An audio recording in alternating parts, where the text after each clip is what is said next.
Seja bem-vindo ao canal e Audiolivro. Explore o melhor da literatura na plataforma Odyssey. Nossos audiolivros contam com narrações envolventes e produção de alta qualidade. Livro O Imperador Deus de Duna, de Frank Herbert. Capítulo 1. Trecho de uma palestra de Adi Benotto anunciando as descobertas em Dar es Balat, no planeta de Arrakis. Não apenas é um prazer para mim anunciar a vocês, nesta manhã, nossa descoberta desse maravilhoso depósito contendo, entre outras coisas, uma monumental coleção de manuscritos inscritos em papel de cristal riduliano. Também tenho orgulho em lhes dar nossos argumentos quanto à autenticidade dessas descobertas e lhes revelar porque acreditamos ter encontrado os diários originais de Leto II, o Imperador Deus. Primeiramente, permitam-me que lhes recorde os tesouros históricos que todos conhecemos pelo nome de os Diários Roubados, volumes de conhecida antiguidade que, através dos séculos, têm sido tão valiosos para nos ajudar no entendimento de nossos ancestrais. Como todos sabem, os Diários Roubados foram decifrados pela Corporação Espacial, e a chave de tradução da corporação foi usada para traduzir os volumes recém-descobertos. Ninguém nega a antiguidade da chave de tradução da corporação, e ela, apenas ela, traduz esses volumes. Em segundo lugar, esses volumes foram impressos por um sistema haitiano cuja criação é realmente antiga. E os diários roubados não deixam dúvida de que esse foi de fato o método empregado por Leto II para registrar suas observações históricas. Terceiro, e nós acreditamos que isto é igual, em importância, à descoberta do próprio depósito. O repositório desses diários é sem dúvida um artefato haitiano. Uma criação tão primitiva e, no entanto, tão maravilhosa que certamente irá lançar um novo entendimento sobre a época histórica conhecida como a dispersão. Como era de se esperar, o depósito encontrava-se muito bem oculto. Ele foi enterrado a uma profundidade maior do que o mito ou a história oral nos levaria a esperar, emitindo e absorvendo radiação de modo a simular as características naturais de suas cercanias. Um mimetismo mecânico que em si mesmo não constitui surpresa. O que surpreende nossos engenheiros, entretanto, é o modo como foi construído, usando métodos dos mais rudimentares e verdadeiramente primitivos. Percebo que alguns de vocês se encontram tão excitados com isso como nós próprios ficamos.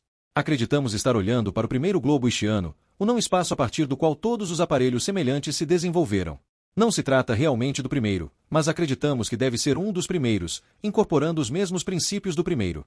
Permitam-me satisfazer sua óbvia curiosidade assegurando-lhes que serão conduzidos para uma breve inspeção do depósito dentro em pouco. Apenas solicitamos que mantenham silêncio quando estiverem lá dentro, pois nossos engenheiros e outros especialistas continuam a trabalhar na solução dos mistérios. O que me conduz ao quarto ponto, e este pode ser o coroamento de nossas descobertas. É com uma emoção difícil de descrever que lhes revelo agora outra descoberta feita no local, gravações orais verdadeiras que se encontram rotuladas como tendo sido feitas por Leto II na voz de seu pai, Paul Muad'Dib. Uma vez que registros autenticados do Imperador Deus se encontram guardados nos arquivos das Bene Gesserit, nós lhes enviamos uma amostra de nossas gravações, todas elas feitas a partir de um antigo sistema de microbolha, com pedido formal à Irmandade para que realizasse um teste de comparação. Restam-nos poucas dúvidas de que esses registros serão autenticados. Agora, por gentileza, voltem sua atenção para os trechos traduzidos que lhes entregamos quando chegaram. Permitam-me que eu aproveite a oportunidade para me desculpar pelo peso. Ouvi alguns de vocês fazendo piadas a respeito. Nós usamos papel comum por uma razão prática: economia. Os volumes originais foram escritos em símbolos tão pequenos que precisam ser ampliados substancialmente antes de poderem ser lidos. De fato, isso exige mais de 40 volumes comuns, do tipo que vocês agora estão segurando, apenas para reproduzir o conteúdo de um cristal riduliano original. Se o projetor... Sim. Agora estamos projetando parte de uma página original na tela à sua esquerda. É da primeira página do primeiro volume. Nossa tradução aparece nas telas à direita. Chamo-lhes a atenção para a evidência interior, a poética vaidade das palavras, assim como o significado derivado da tradução. O estilo traduz uma personalidade que é coerente e identificável. Nós acreditamos que isso só pode ter sido escrito por alguém que possuía uma experiência direta de memórias ancestrais, por alguém que estivesse trabalhando para compartilhar a experiência extraordinária de vidas anteriores de um modo compreensível. Apenas aqueles que carecem desse domingo olhem agora para o significado real do conteúdo. Todas as referências estão de acordo com tudo que a história nos revelou a respeito de uma pessoa, a qual acreditamos seria a única capaz de ter deixado tal registro. Temos outras surpresas para vocês. Tomei a liberdade de convidar um poeta bem conhecido, Rebet Evreeb, para compartilhar esta plataforma conosco nesta manhã e ler, dessa primeira página, uma curta passagem de nossa tradução. É de nossa opinião que, mesmo em uma tradução, essas palavras assumem uma característica diferente quando lidas em voz alta. Queremos assim partilhar com vocês uma qualidade verdadeiramente extraordinária que descobrimos nesses volumes. Senhoras e senhores, por gentileza, deem boas-vindas a Rebet Evreeb. Da leitura de Rebete Evreeb, eu lhes afirmo que sou o livro do destino. As perguntas são o meu inimigo, pois minhas perguntas explodem. As respostas saltam para o ar como um bando de aves assustadas, escurecendo o céu com memórias das quais não consigo escapar. Não há uma só resposta, nenhuma é suficiente. Que prismas relampejam quando penetro no campo terrível do meu passado. Sou uma lasca de pedra fechada em uma caixa. A caixa gira e estremece. Sou atirado em uma tempestade de mistérios. E quando a caixa se abre, eu retorno a esta presença como um estranho em terra primitiva. Lentamente, lentamente, eu digo, reaprendo meu nome. Mas isso, apenas, não é conhecer-me. Essa pessoa que tem meu nome, esse leto que é o segundo a ser chamado assim, descobre outras vozes em sua mente, outros nomes, outros lugares. Oh, eu lhes prometo, assim como me prometeram, responder a um único nome. Se me chamarem Leto, eu responderei. O sofrimento faz isso possível. O sofrimento e mais uma coisa, eu seguro as rédeas. Todas elas são minhas. Deixem-me imaginar um tópico, digamos, homens que morreram pela espada, e eu os tenho em toda a sua carnificina, cada imagem intacta, cada gemido, cada careta. As alegrias de ser mãe. Eu penso, e os leitos de parto são meus. Sorrisos de bebês desfilam em série, e assim os suaves balbucios de novas gerações. Os primeiros passinhos e as primeiras vitórias dos jovens são minhas para partilhar. Elas caem umas sobre as outras até que nada mais vejo senão igualdade e repetição. Mantenha isso tudo intacto, advirto a mim mesmo. Quem poderá negar o valor de tais experiências, a riqueza de aprendizado através da qual eu visualizo cada novo instante? Ah, mas isso é o passado. Não compreendem. É apenas o passado. Capítulo 2. Esta manhã eu nasci num iurte na borda de uma planície num planeta que não mais existe. Amanhã nascerei alguém mais em outro lugar. Ainda não escolhi. Nesta manhã, entretanto, há essa vida. Quando meus olhos aprenderam a localizar, olhei para a luz do sol e pisei na grama, e vi gente vigorosa indo e vindo nas suaves atividades de suas vidas. Onde, oh, para onde foi todo esse vigor? Os diários roubados. As 3 pessoas correndo para o norte, através das sombras do luar na floresta proibida, enfileiravam-se por quase meio quilômetro. O último corredor da fila estava a menos de 100 metros à frente dos lobos D que os perseguiam. Os animais podiam ser ouvidos grunhindo e ofegando em sua avidez. Do modo como fazem quando estão com a presa à vista. Com a primeira lua diretamente acima, a floresta estava bem iluminada. Embora essas fossem latitudes elevadas em Arrakis, ainda estava quente com o calor de um dia de verão. A brisa noturna, vinda do último deserto de Sarier, trazia o perfume de resinas e a umidade exalada pelo solo abaixo. De vez em quando uma brisa do mar de Quines, além do Sarier, flutuava no caminho dos corredores com seus odores de sal e peixes. Por um capricho do destino, o último corredor chamava-se Ulot, o que na linguagem Fremen significa querido extraviado. Ulot era de pequena estatura e com uma tendência à obesidade que colocará o peso extra de uma dieta em seu treinamento para essa aventura. Mesmo emagrecido para realizar essa carreira desesperada, seu rosto permanecia redondo, os grandes olhos castanhos vulneráveis numa sugestão de carne em demasia. Para Ulot, tornará-se claro que não poderia correr muito mais. Ele ofegava e chiava. Ocasionalmente, tropeçava, mas não chamava seus companheiros. Sabia que não podiam ajudá-lo. Todos tinham feito o mesmo juramento, sabendo que não tinham defesas, exceto as velhas virtudes e lealdades dos Fremen. Isso permanecia verdadeiro, muito embora tudo que um dia se relacionara com os Fremen tivesse agora um caráter de museu, velhos recitais aprendidos em um museu Fremen. E era a lealdade dos Fremen que mantinha Ulot em silêncio, na perfeita compreensão do seu destino. Um belo exemplo dos antigos valores, e deveras lamentável pelo fato de nenhum dos corredores ter tido um conhecimento que não tivesse saído de livros e tradições orais a respeito das virtudes que adotavam. Os lobos D corriam bem atrás de Ulot, gigantescas figuras cinzentas com quase a altura de um homem. Eles saltavam e ganiam em sua ferocidade, cabeças erguidas, olhos focalizados em suas presas traídas pelo luar. Uma raiz prendeu o pé de Ulot e ele quase caiu. Isso lhe forneceu uma energia renovada. Ele disparou, ganhando talvez a distância do comprimento de um lobo sobre seus perseguidores. Seus braços moviam-se de modo ritmado, e ele respirava ruidosamente pela boca aberta. Os lobos D não mudaram seu ritmo. Eram sombras prateadas avançando através dos verdes odores da floresta. Sabiam que haviam ganho, era-lhes uma experiência familiar. Novamente Ulot tropeçou. Equilibrou-se de encontro a um arbusto e continuou sua ofegante carreira, as pernas tremendo, rebeladas contra tais exigências. Não havia mais energia para outra corrida. Um dos lobos D, uma fêmea grande, avançou pelo flanco esquerdo de Ulot. Ele se desviou, saltando em seu caminho. Dentes enormes rasgaram-lhe o ombro, e Ulot cambaleou. Ainda assim, não caiu. O cheiro de sangue adicionou-se aos odores da floresta. Um macho pequeno agarrou-lhe o quadril direito, e finalmente Ulot tombou gritando. A matilha o envolveu e seus gritos interromperam-se abruptamente.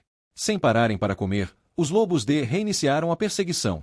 Suas narinas sondavam o chão da floresta, as brisas errantes no ar, sentindo o rastro quente de mais 2 seres humanos em fuga. O corredor seguinte na fila era chamado Kvuteg, nome antigo e honrado em Arrakis, nome dos tempos de Duna. Um ancestral seu havia servido no Siet-Tar como mestre dos alambiques da morte, mas isso era tão distante, mais de 3.000 anos no passado, que a maioria tinha dúvidas a respeito. Kvuteg corria com passadas longas e um corpo alto e esguio que parecia perfeitamente adequado para semelhante esforço. Seus longos cabelos negros fluíam de suas feições aquilinas. Assim como os companheiros, ele usava um traje de corrida negro, feito de algodão finamente trançado. Este revelava o movimento das nádegas e das coxas musculosas, o ritmo firme e profundo de sua respiração. Somente a passada de Kvuteg, marcadamente lenta, traía o fato de que ele havia ferido o joelho direito ao descer os precipícios feitos pelo homem que cercavam a cidadela-fortaleza do Imperador Deus em Sarier. Kvuteg ouvirá os gritos de Ulot e o abrupto silêncio, depois os renovados ganidos de perseguição dos lobos D. Não permitiu que sua mente criasse a imagem de outro amigo sendo morto pelos monstros guardiões de Leto, mas a imaginação exerceu um encantamento sobre ele. Kvuteg pensou em uma maldição contra o tirano, mas não desperdiçou fôlego em pronunciá-la. Ainda restava uma chance de que pudesse alcançar o santuário do rio Aidarro. Kvuteg sabia o que seus amigos pensavam a respeito dele, até mesmo Siona. Sempre fora conhecido como um poupador. Mesmo quando criança, ele reservava suas energias até o momento mais necessário, parcelando suas reservas como que por avareza. A despeito do joelho ferido, Kvuteg acelerou o passo. Sabia que o rio estava próximo. O ferimento ultrapassara o limite da agonia, pulsando como uma chama que queimava toda sua perna e o lado esquerdo do corpo. Conhecia os limites de sua resistência. Sabia também que Siona estava quase alcançando a água. O corredor mais rápido de todos, ela carregava o pacote fechado e nele as coisas que haviam roubado da fortaleza no Sarier. Kvuteg focalizou os pensamentos naquele embrulho enquanto corria. Salve-o, Siona. Use-o para destruí-lo. O ruído dos lobos D penetrou na consciência de Kvuteg. Eles estavam muito perto e ele agora sabia que não ia escapar. Mas Siona deve escapar.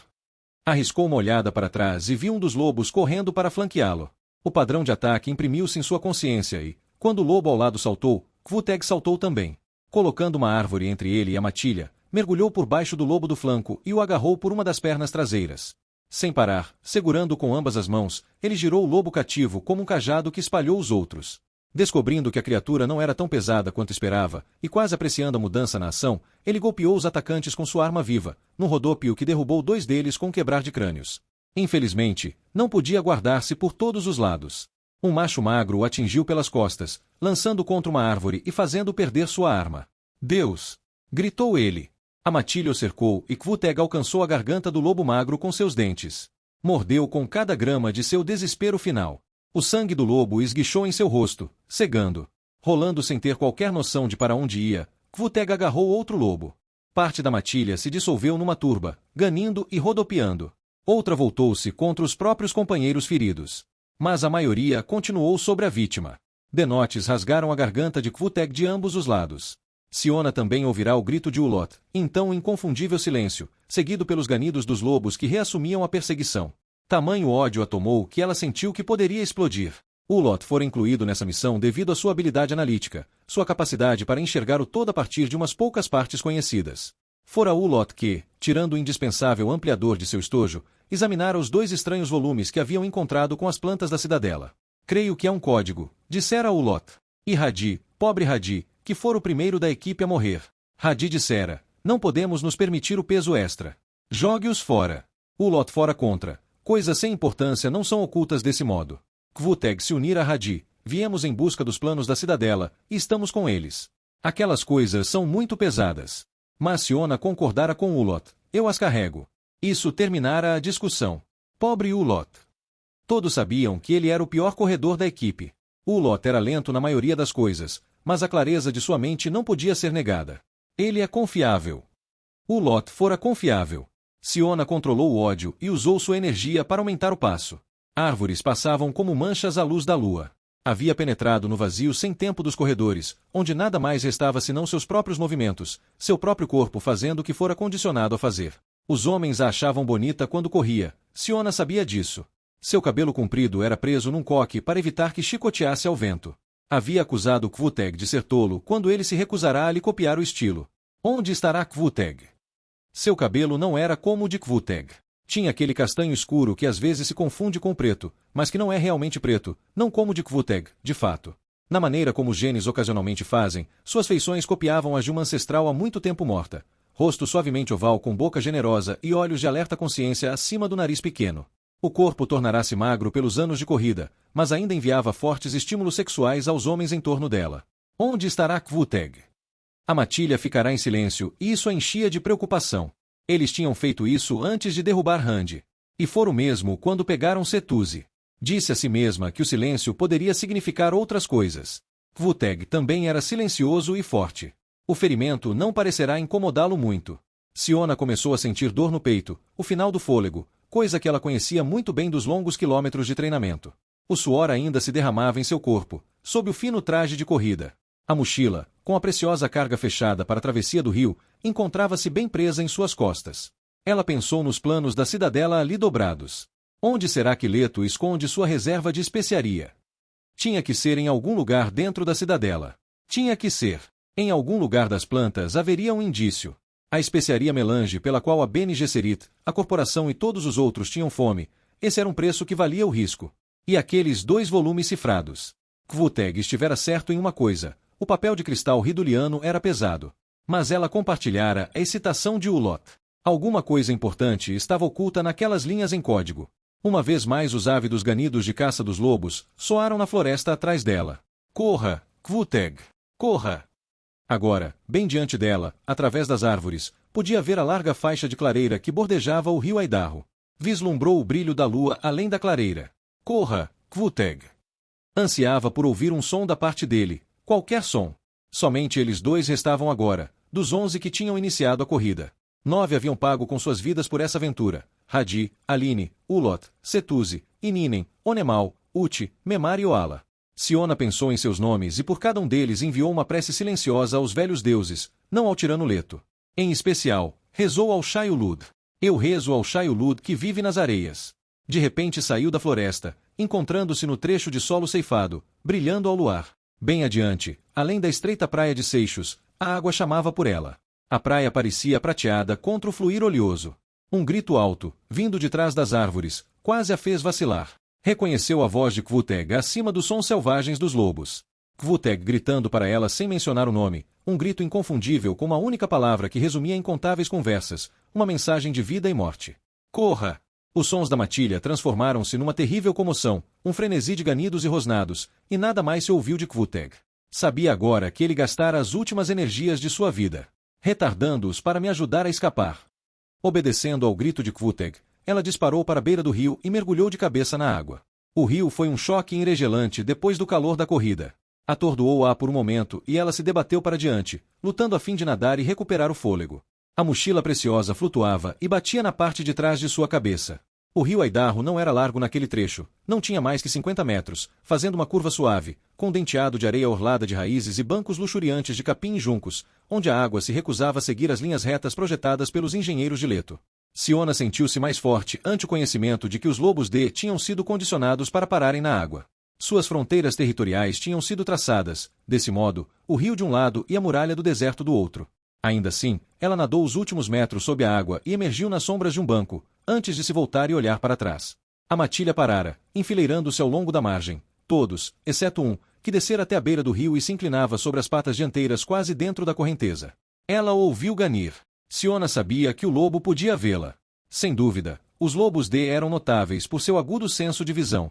Eram localizadores na ancestralidade dos guardiães florestais de Leto, e ele os cruzava apurando o sentido da visão. Perguntou a si mesma se dessa vez os lobos quebrariam o condicionamento.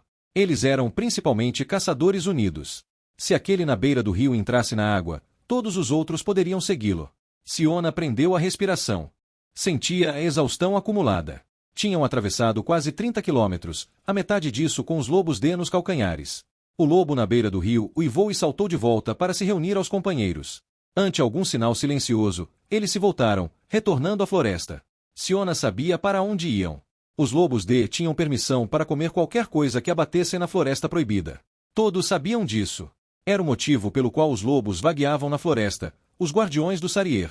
Você pagará por isso, Leto, ela sussurrou. Era um som abafado, muito próximo do suave sussurro da água contra os juncos logo abaixo dela.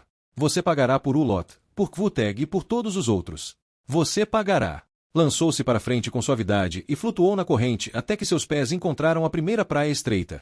Lentamente, arrastando o corpo fatigado, ela saiu da água e parou para verificar se os conteúdos fechados na mochila permaneciam secos. O selo não fora rompido. Ela olhou para aquilo por um momento, sob a luz do luar, então ergueu os olhos para a muralha da floresta do outro lado do rio. O preço foi pago. 10 amigos queridos. Lágrimas cintilaram em seus olhos, mas ela tinha a herança dos antigos Fremen e suas lágrimas foram poucas.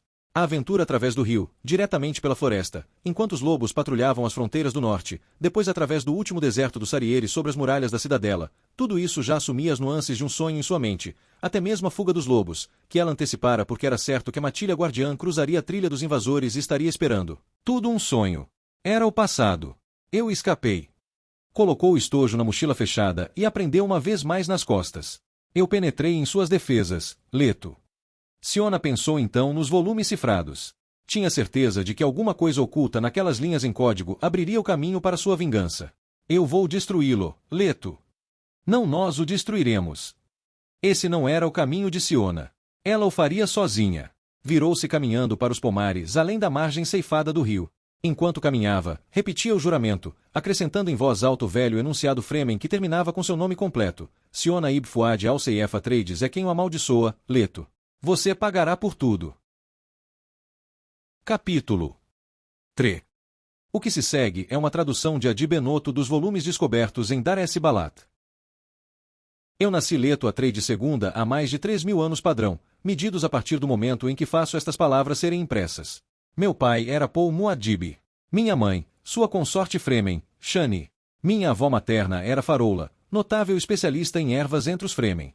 Minha avó paterna foi Jéssica, produto do projeto de procriação Bene Gesserit em sua busca por um elemento masculino capaz de compartilhar os poderes das reverendas madres da Irmandade. Meu avô materno foi Liet Kynes, o planetólogo que organizou a transformação ecológica de Arrakis. Meu avô paterno foi o Atreides, descendente da casa de Atreus e possuidor de uma ancestralidade que recua diretamente até o original grego. Basta dessas tolices. Meu avô paterno morreu, como muitos bons gregos morreram, tentando matar seu inimigo mortal, o velho barão Vladimir Harkonnen. Ambos agora repousam inconfortavelmente em minhas memórias ancestrais, e mesmo meu pai não está contente. Eu fiz o que ele temia fazer e agora sua sombra deve partilhar as consequências. O caminho dourado o exige. E que é o caminho dourado? Você me pergunta. E a sobrevivência da humanidade, nem mais, nem menos. Nós, que possuímos a presciência, que conhecemos as armadilhas em nossos futuros humanos, possuímos sempre essa responsabilidade. Sobrevivência. Como você se sente a respeito disso? Suas mesquinhas alegrias e mágoas, até mesmo seus enlevos e agonias, raramente nos preocupam. Meu pai tinha esse poder. Eu o possuo ainda mais forte. Nós podemos olhar, quando queremos, através dos véus do tempo. Este planeta Arrakis, a partir do qual dirijo o meu império multigaláctico, não é mais como era nos dias em que o conheciam como Duna. Naquele tempo o planeta inteiro era um deserto. Agora existe apenas um remanescente muito pequeno, o meu Sarier. O gigantesco verme da areia não vagueia mais livremente produzindo a especiaria melange. A especiaria. Duna era notado apenas como fonte da melange, a única fonte. Que substância extraordinária! Nenhum laboratório jamais foi capaz de reproduzi-la. E se trata da substância mais valiosa que a humanidade jamais encontrou. Sem a melange para disparar a presciência linear dos navegadores da corporação, as pessoas só conseguem atravessar os parsecs a passo de tartaruga. Sem a melange, a Bene Gesserit não pode produzir reveladoras da verdade e reverendas madres. Sem as propriedades geriátricas da melange, as pessoas vivem e morrem de acordo com as escalas antigas, não mais que uns 100 anos de vida. Agora, a única especiaria existente é a que está guardada nos depósitos da corporação e da Bene Gesserit, além de uns pequenos tesouros entre o que restou das grandes casas e do meu gigantesco depósito, que todos ambicionam. Como eles gostariam de poder me assaltar. Mas não se atrevem. Sabem que eu destruiria a todos antes de me render. Não. Eles chegam aqui de chapéu na mão e esmolam por melange. Eu a forneço como recompensa e a nego como punição. E como eles me odeiam por isso. Esse é o meu poder, eu lhes digo. E a minha dádiva. Com ela eu criei a paz. Eles desfrutaram de mais de 3.000 anos da paz de Leto. Uma tranquilidade imposta que a humanidade só conheceu por breves períodos antes da minha ascensão. E, caso tenham esquecido, estudem a paz de Leto uma vez mais nestes meus diários. Eu comecei estes registros no primeiro ano da minha administração, nos primeiros espasmos da minha metamorfose, quando era principalmente humano, até mesmo visivelmente humano.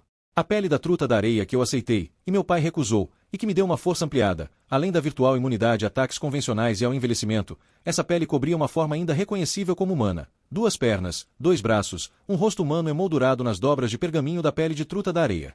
Ah, aquele rosto! Ainda o possuo, a única pele humana que exponho ao universo. Todo o resto da minha carne permanece coberto pelos corpos unidos daqueles pequenos vetores da areia profunda que um dia poderão converter-se em gigantescos vermes da areia. Algo que eles farão.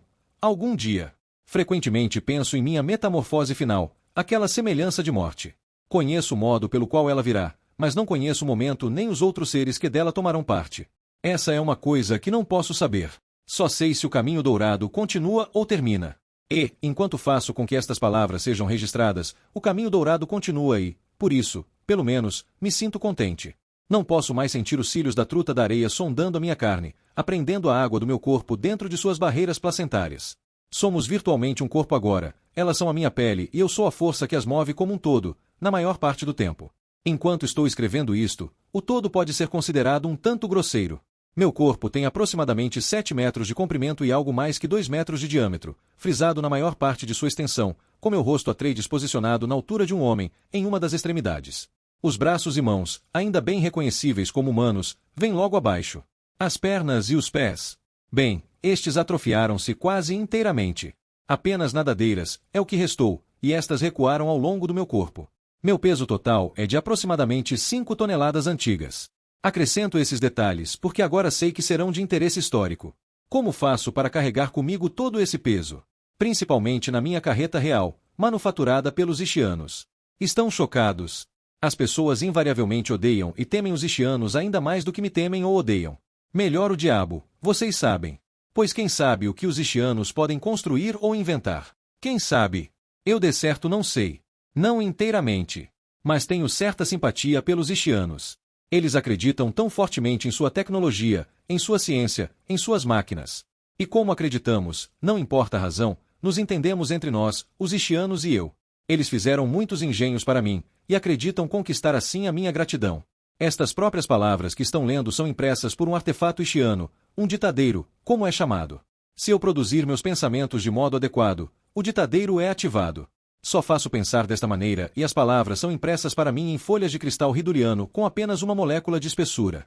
Algumas vezes mando fazer cópias impressas no material de menor capacidade de permanência. 2 cópias desse tipo é que me foram roubadas por Siona. Eu nasci Leto Atreides II há mais de 3.000 anos padrão, medidos a partir do momento em que faço estas palavras serem impressas. Meu pai era Paul Muad'Dib. Minha mãe, sua consorte Fremen, Shani. Minha avó materna era Farola, notável especialista em ervas entre os Fremen. Minha avó paterna foi Jéssica, produto do projeto de procriação Bene Gesserit em sua busca por um elemento masculino capaz de compartilhar os poderes das reverendas madres da Irmandade. Meu avô materno foi Liet Kynes, o planetólogo que organizou a transformação ecológica de Arrakis. Meu avô paterno foi o Atreides, descendente da casa de Atreus e possuidor de uma ancestralidade que recua diretamente até o original grego. Basta dessas tolices. Meu avô paterno morreu, como muitos bons gregos morreram, tentando matar seu inimigo mortal, o velho barão Vladimir Harkonnen. Ambos agora repousam inconfortavelmente em minhas memórias ancestrais, e mesmo meu pai não está contente. Eu fiz o que ele temia fazer e agora sua sombra deve partilhar as consequências. O caminho dourado o exige. E que é o caminho dourado? Você me pergunta. E a sobrevivência da humanidade, nem mais, nem menos. Nós, que possuímos a presciência, que conhecemos as armadilhas em nossos futuros humanos, possuímos sempre essa responsabilidade. Sobrevivência. Como você se sente a respeito disso? Suas mesquinhas alegrias e mágoas, até mesmo seus enlevos e agonias, raramente nos preocupam. Meu pai tinha esse poder. Eu o possuo ainda mais forte. Nós podemos olhar, quando queremos, através dos véus do tempo. Este planeta Arrakis, a partir do qual dirijo meu império multigaláctico, não é mais como era nos dias em que o conheciam como Duna. Naquele tempo o planeta inteiro era um deserto. Agora existe apenas um remanescente muito pequeno, o meu Sarier. O gigantesco verme da areia não vagueia mais livremente produzindo a especiaria melange. A especiaria. Duna era notado apenas como fonte da melange, a única fonte. Que substância extraordinária! Nenhum laboratório jamais foi capaz de reproduzi-la. E se trata da substância mais valiosa que a humanidade jamais encontrou. Sem a melange para disparar a presciência linear dos navegadores da corporação, as pessoas só conseguem atravessar os parsecs a passo de tartaruga. Sem a melange, a Bene Gesserit não pode produzir reveladoras da verdade e reverendas madres. Sem as propriedades geriátricas da melange, as pessoas vivem e morrem de acordo com as escalas antigas, não mais que uns 100 anos de vida. Agora, a única especiaria existente é a que está guardada nos depósitos da corporação e da Bene Gesserit, além de uns pequenos tesouros entre o que restou das grandes casas e do meu gigantesco depósito, que todos ambicionam. Como eles gostariam de poder me assaltar, mas não se atrevem. Sabem que eu destruiria a todos antes de me render. Não. Eles chegam aqui de chapéu na mão e esmolam por melange. Eu a forneço como recompensa e a nego como punição. E como eles me odeiam por isso. Esse é o meu poder, eu lhes digo. E a minha dádiva. Com ela eu criei a paz. Eles desfrutaram de mais de 3.000 anos da paz de Leto. Uma tranquilidade imposta que a humanidade só conheceu por breves períodos antes da minha ascensão. E, caso tenham esquecido, estudem a paz de Leto uma vez mais nestes meus diários. Eu comecei estes registros no primeiro ano da minha administração, nos primeiros espasmos da minha metamorfose, quando era principalmente humano, até mesmo visivelmente humano. A pele da truta da areia que eu aceitei, e meu pai recusou, e que me deu uma força ampliada, além da virtual imunidade a ataques convencionais e ao envelhecimento, essa pele cobria uma forma ainda reconhecível como humana. 2 pernas, 2 braços, um rosto humano emoldurado nas dobras de pergaminho da pele de truta da areia. Ah, aquele rosto! Ainda o possuo, a única pele humana que exponho ao universo. Todo o resto da minha carne permanece coberto pelos corpos unidos daqueles pequenos vetores da areia profunda que um dia poderão converter-se em gigantescos vermes da areia. Algo que eles farão. Algum dia. Frequentemente penso em minha metamorfose final, aquela semelhança de morte. Conheço o modo pelo qual ela virá, mas não conheço o momento nem os outros seres que dela tomarão parte. Essa é uma coisa que não posso saber. Só sei se o caminho dourado continua ou termina. E, enquanto faço com que estas palavras sejam registradas, o caminho dourado continua e, por isso, pelo menos, me sinto contente. Não posso mais sentir os cílios da truta da areia sondando a minha carne, apreendendo a água do meu corpo dentro de suas barreiras placentárias.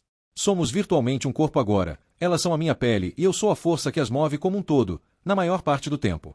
Enquanto estou escrevendo isto, o todo pode ser considerado um tanto grosseiro. Meu corpo tem aproximadamente 7 metros de comprimento e algo mais que 2 metros de diâmetro, frisado na maior parte de sua extensão, com meu rosto Atreides posicionado na altura de um homem, em uma das extremidades. Os braços e mãos, ainda bem reconhecíveis como humanos, vêm logo abaixo. As pernas e os pés. Bem, estes atrofiaram-se quase inteiramente. Apenas nadadeiras, é o que restou, e estas recuaram ao longo do meu corpo. Meu peso total é de aproximadamente 5 toneladas antigas. Acrescento esses detalhes porque agora sei que serão de interesse histórico. Como faço para carregar comigo todo esse peso? Principalmente na minha carreta real, manufaturada pelos Ishianos. Estão chocados. As pessoas invariavelmente odeiam e temem os Ishianos ainda mais do que me temem ou odeiam. Melhor o diabo, vocês sabem. Pois quem sabe o que os Ishianos podem construir ou inventar? Quem sabe? Eu de certo não sei. Não inteiramente. Mas tenho certa simpatia pelos Ishianos.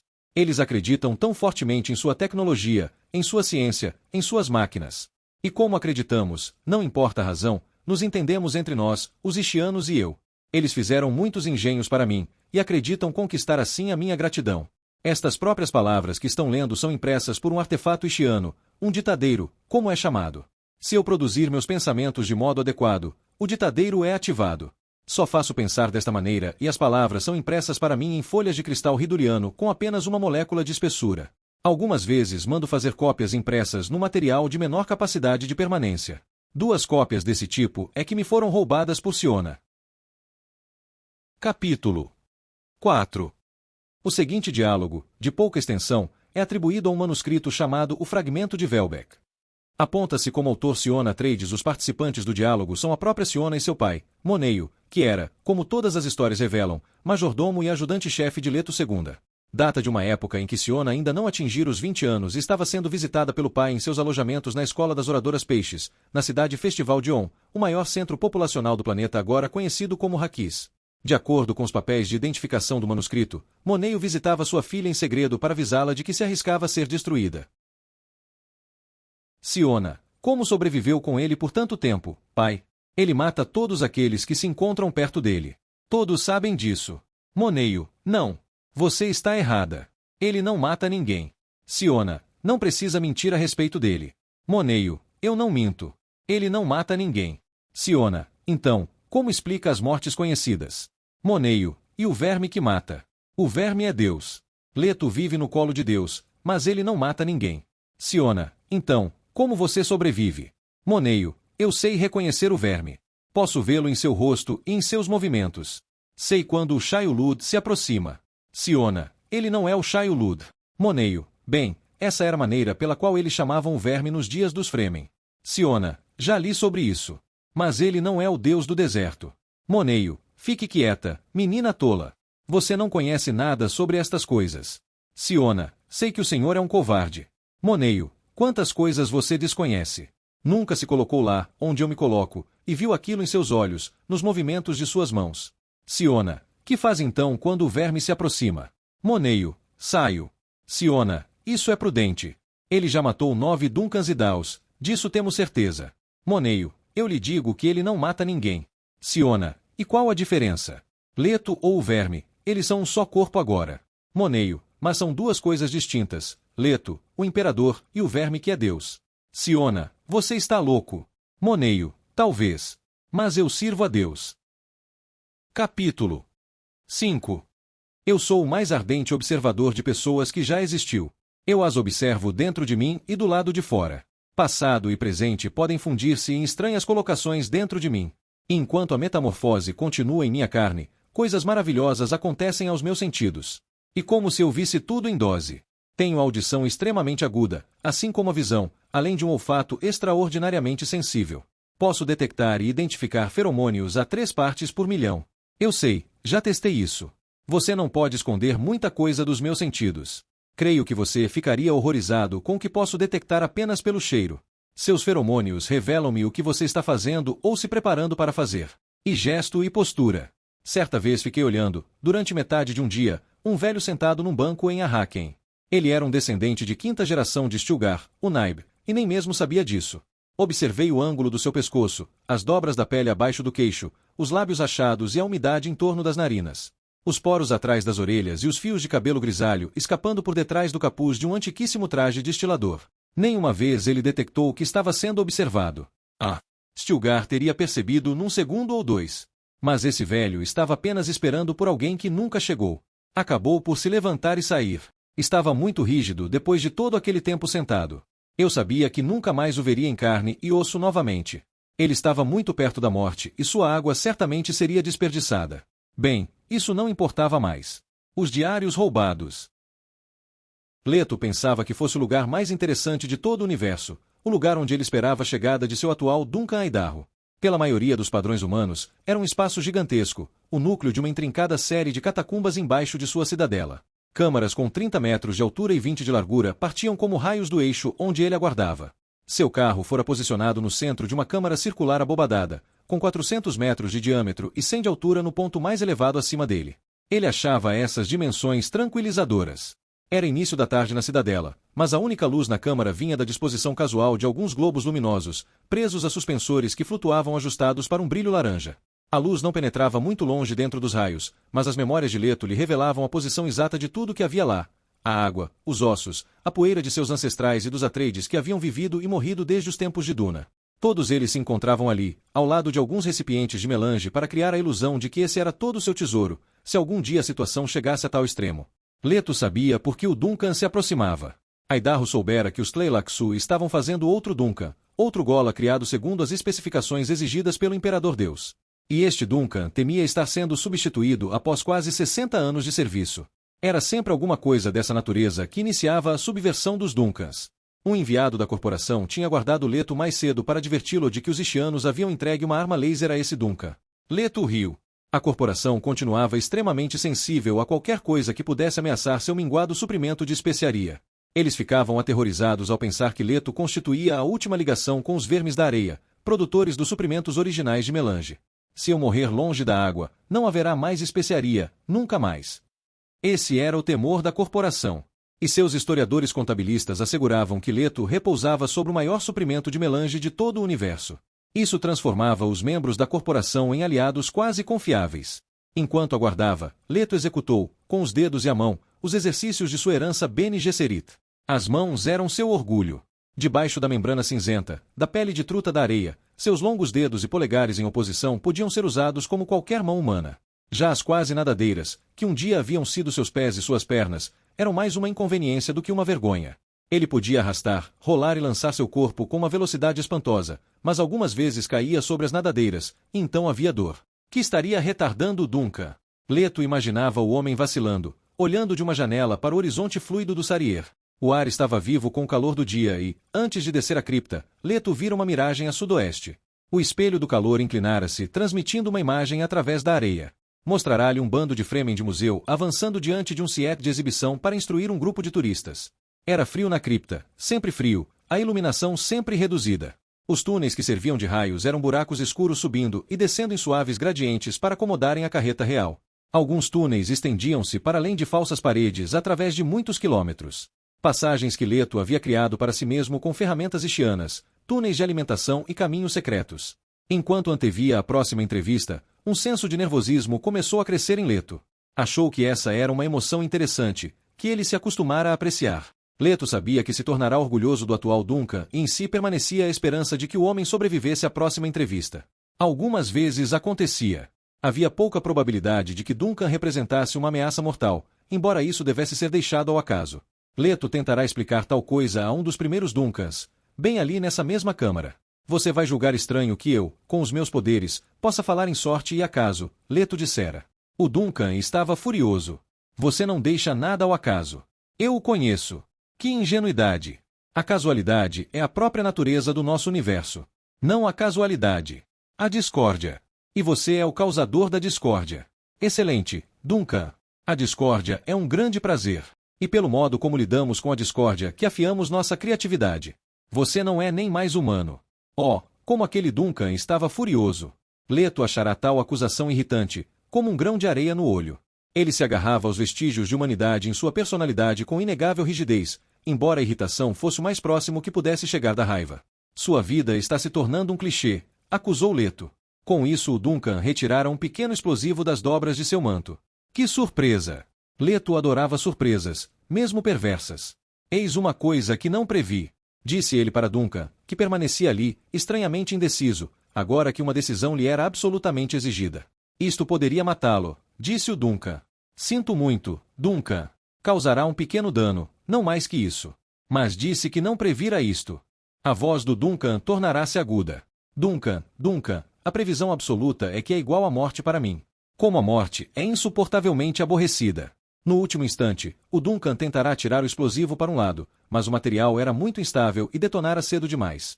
O Duncan morrera. Ah, bem. Os Tleilaxu sempre tinham outro em seus tanques axoloto.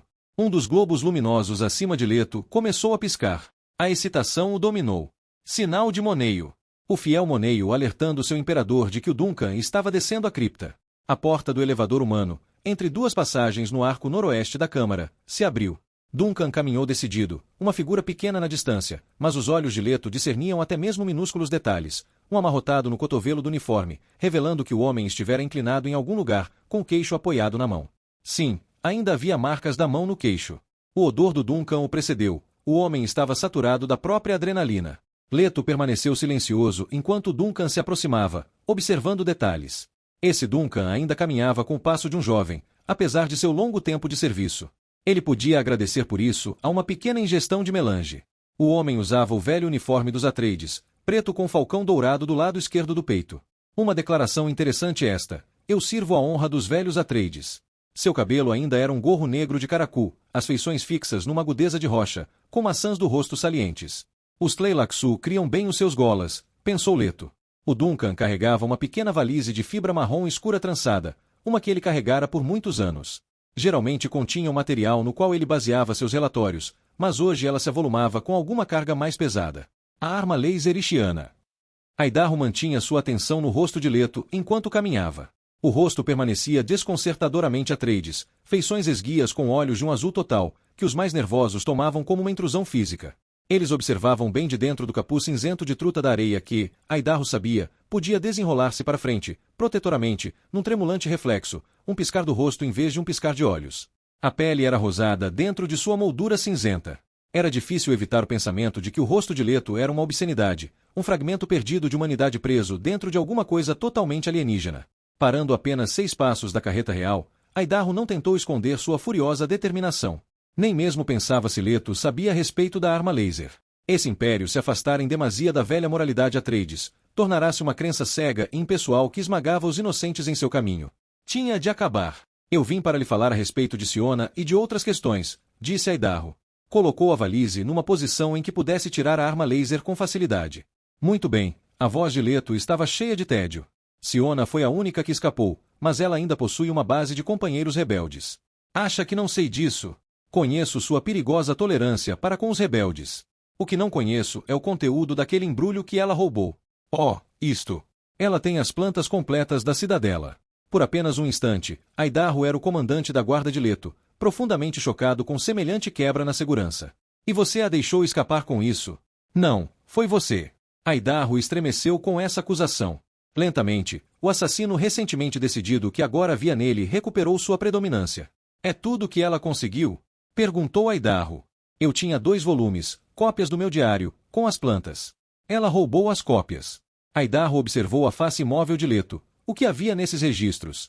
Às vezes você diz que é um diário, às vezes que é uma história. Um pouco de ambos. Você poderia mesmo dizer que é um manual. Incomoda-lhe que ela se tenha apoderado desses volumes? Leto permitiu-se um suave sorriso que Aidarro aceitou como resposta negativa. Uma tensão momentânea ondulou através do corpo de Leto, enquanto Aidarro levava a mão à delgada pasta. Que seria? A arma ou os relatórios? Embora o núcleo do seu corpo possuísse uma poderosa resistência ao calor, Leto sabia que parte de sua carne era vulnerável a pistolas laser, especialmente o rosto. Aidarro tirou um relatório da valise e, antes mesmo de começar a leitura, os indícios já eram óbvios para Leto. Aidarro estava buscando respostas, não fornecendo informações. Desejava obter uma justificativa para um curso de ação que já escolhera. Nós descobrimos um culto de Alia em Jedi Prime, disse Aidarro. Leto permaneceu em silêncio enquanto Aidarro contava os detalhes. Que coisa chata! Deixou que os pensamentos vagueassem. Os adoradores de sua tia, há muito morta, só serviam nesses dias para provocarem um divertimento ocasional. Os Duncans, previsivelmente, viam tal atividade como uma espécie de ameaça subterrânea. Aidarro terminou a leitura. Seus agentes eram minuciosos, não havia como negar isso. Aborrecidamente minuciosos. Isso nada mais é que um ressurgimento de Isis, disse Leto. Meus sacerdotes e sacerdotisas terão um bom passatempo suprimindo esse culto e seus seguidores. Aidarro sacudiu a cabeça como se respondesse a uma voz interior. A Bene Gesserit sabia a respeito desse culto, disse ele. Isso interessava a Leto. A Irmandade nunca me perdoou por lhe tomar seu programa de procriação. Leto escondeu seu ligeiro divertimento. Os Duncans eram sempre muito sensíveis às questões de procriação, embora alguns deles, ocasionalmente, ficassem disponíveis como reprodutores. Percebo, disse Leto. Bem, as Bene Gesserit são todas mais do que levemente insanas, mas a loucura representa um caótico reservatório de surpresas. E algumas surpresas podem ser valiosas. Não consigo ver algum valor nisso. Acha que a Irmandade estava por trás do culto? Indagou Leto. Acho. Explique. Eles possuíam um templo. E o chamavam Santuário da Faca Cristalina. E sua principal sacerdotisa era chamada a Guardiã da Luz de Jéssica. Isso lhe sugere alguma coisa? E adorável. Leto não ocultou seu divertimento. Que há de adorável nisso? Eles unem minha avó e minha tia em uma única deusa. Aidarro sacudiu a cabeça de um lado para o outro, sem compreender. Leto permitiu-se uma pequena pausa interior, menos que o tempo de um piscar de olho. Sua avó dentro dele não apreciava particularmente esse culto de Jedi Prime. Ele precisou bloquear as memórias e suprimir-lhe a identidade. Que supõe que fosse o propósito desse culto? Indagou Leto. Óbvio. Uma religião rival para minar sua autoridade. Isso é simples demais. Sejam o que forem, as Bene Gesserits não são patetas. Aidarro aguardou uma explicação. Elas querem mais especiaria. Exclamou Leto. Mais reverendas madres. Assim, elas o aborrecem até que pague o preço que elas pedem. Estou desapontado com você, Duncan. Aidarro meramente olhou para Leto, que conseguiu produzir um suspiro, um gesto complicado, não mais intrínseco à sua nova forma. Os Duncans eram normalmente brilhantes, mas Leto calculou que a trama em que este se envolvera lhe afetara a percepção. Eles escolheram Jedi Prime como seu lar. Que é que isso lhe sugere? Perguntou Leto. Era uma fortaleza dos Harkonnen, mas isso é história antiga. Sua irmã morreu lá, vítima dos Harkonnen. E correto que os Harkonnen e Jedi Prime estejam unidos em seus pensamentos. Por que não mencionou isso antes? Não pensava que fosse importante. Leto comprimiu a boca em uma linha estreita. A referência à irmã tinha perturbado Duncan. O homem sabia intelectualmente ser apenas o último de uma longa linhagem de renascidos, produtos dos tanques Axolotl dos Tleilaxu e retirados das células originais que lá se encontravam. O Duncan não podia escapar de suas memórias recuperadas. Sabia que os Atreides o tinham salvo da escravidão dos Harkonnen. E seja lá o que eu for, pensou Leto, ainda sou Atreides. Que está tentando dizer? Exigiu Aidarro. Leto concluiu que era necessário um grito. E alto. Os Harkonnen eram acumuladores de especiaria. Aidarro recuou um passo. Leto continuou em voz baixa. Existe um depósito de melange não descoberto em Jedi Prime. E a Irmandade estava tentando descobri-lo, usando seus truques religiosos como cobertura.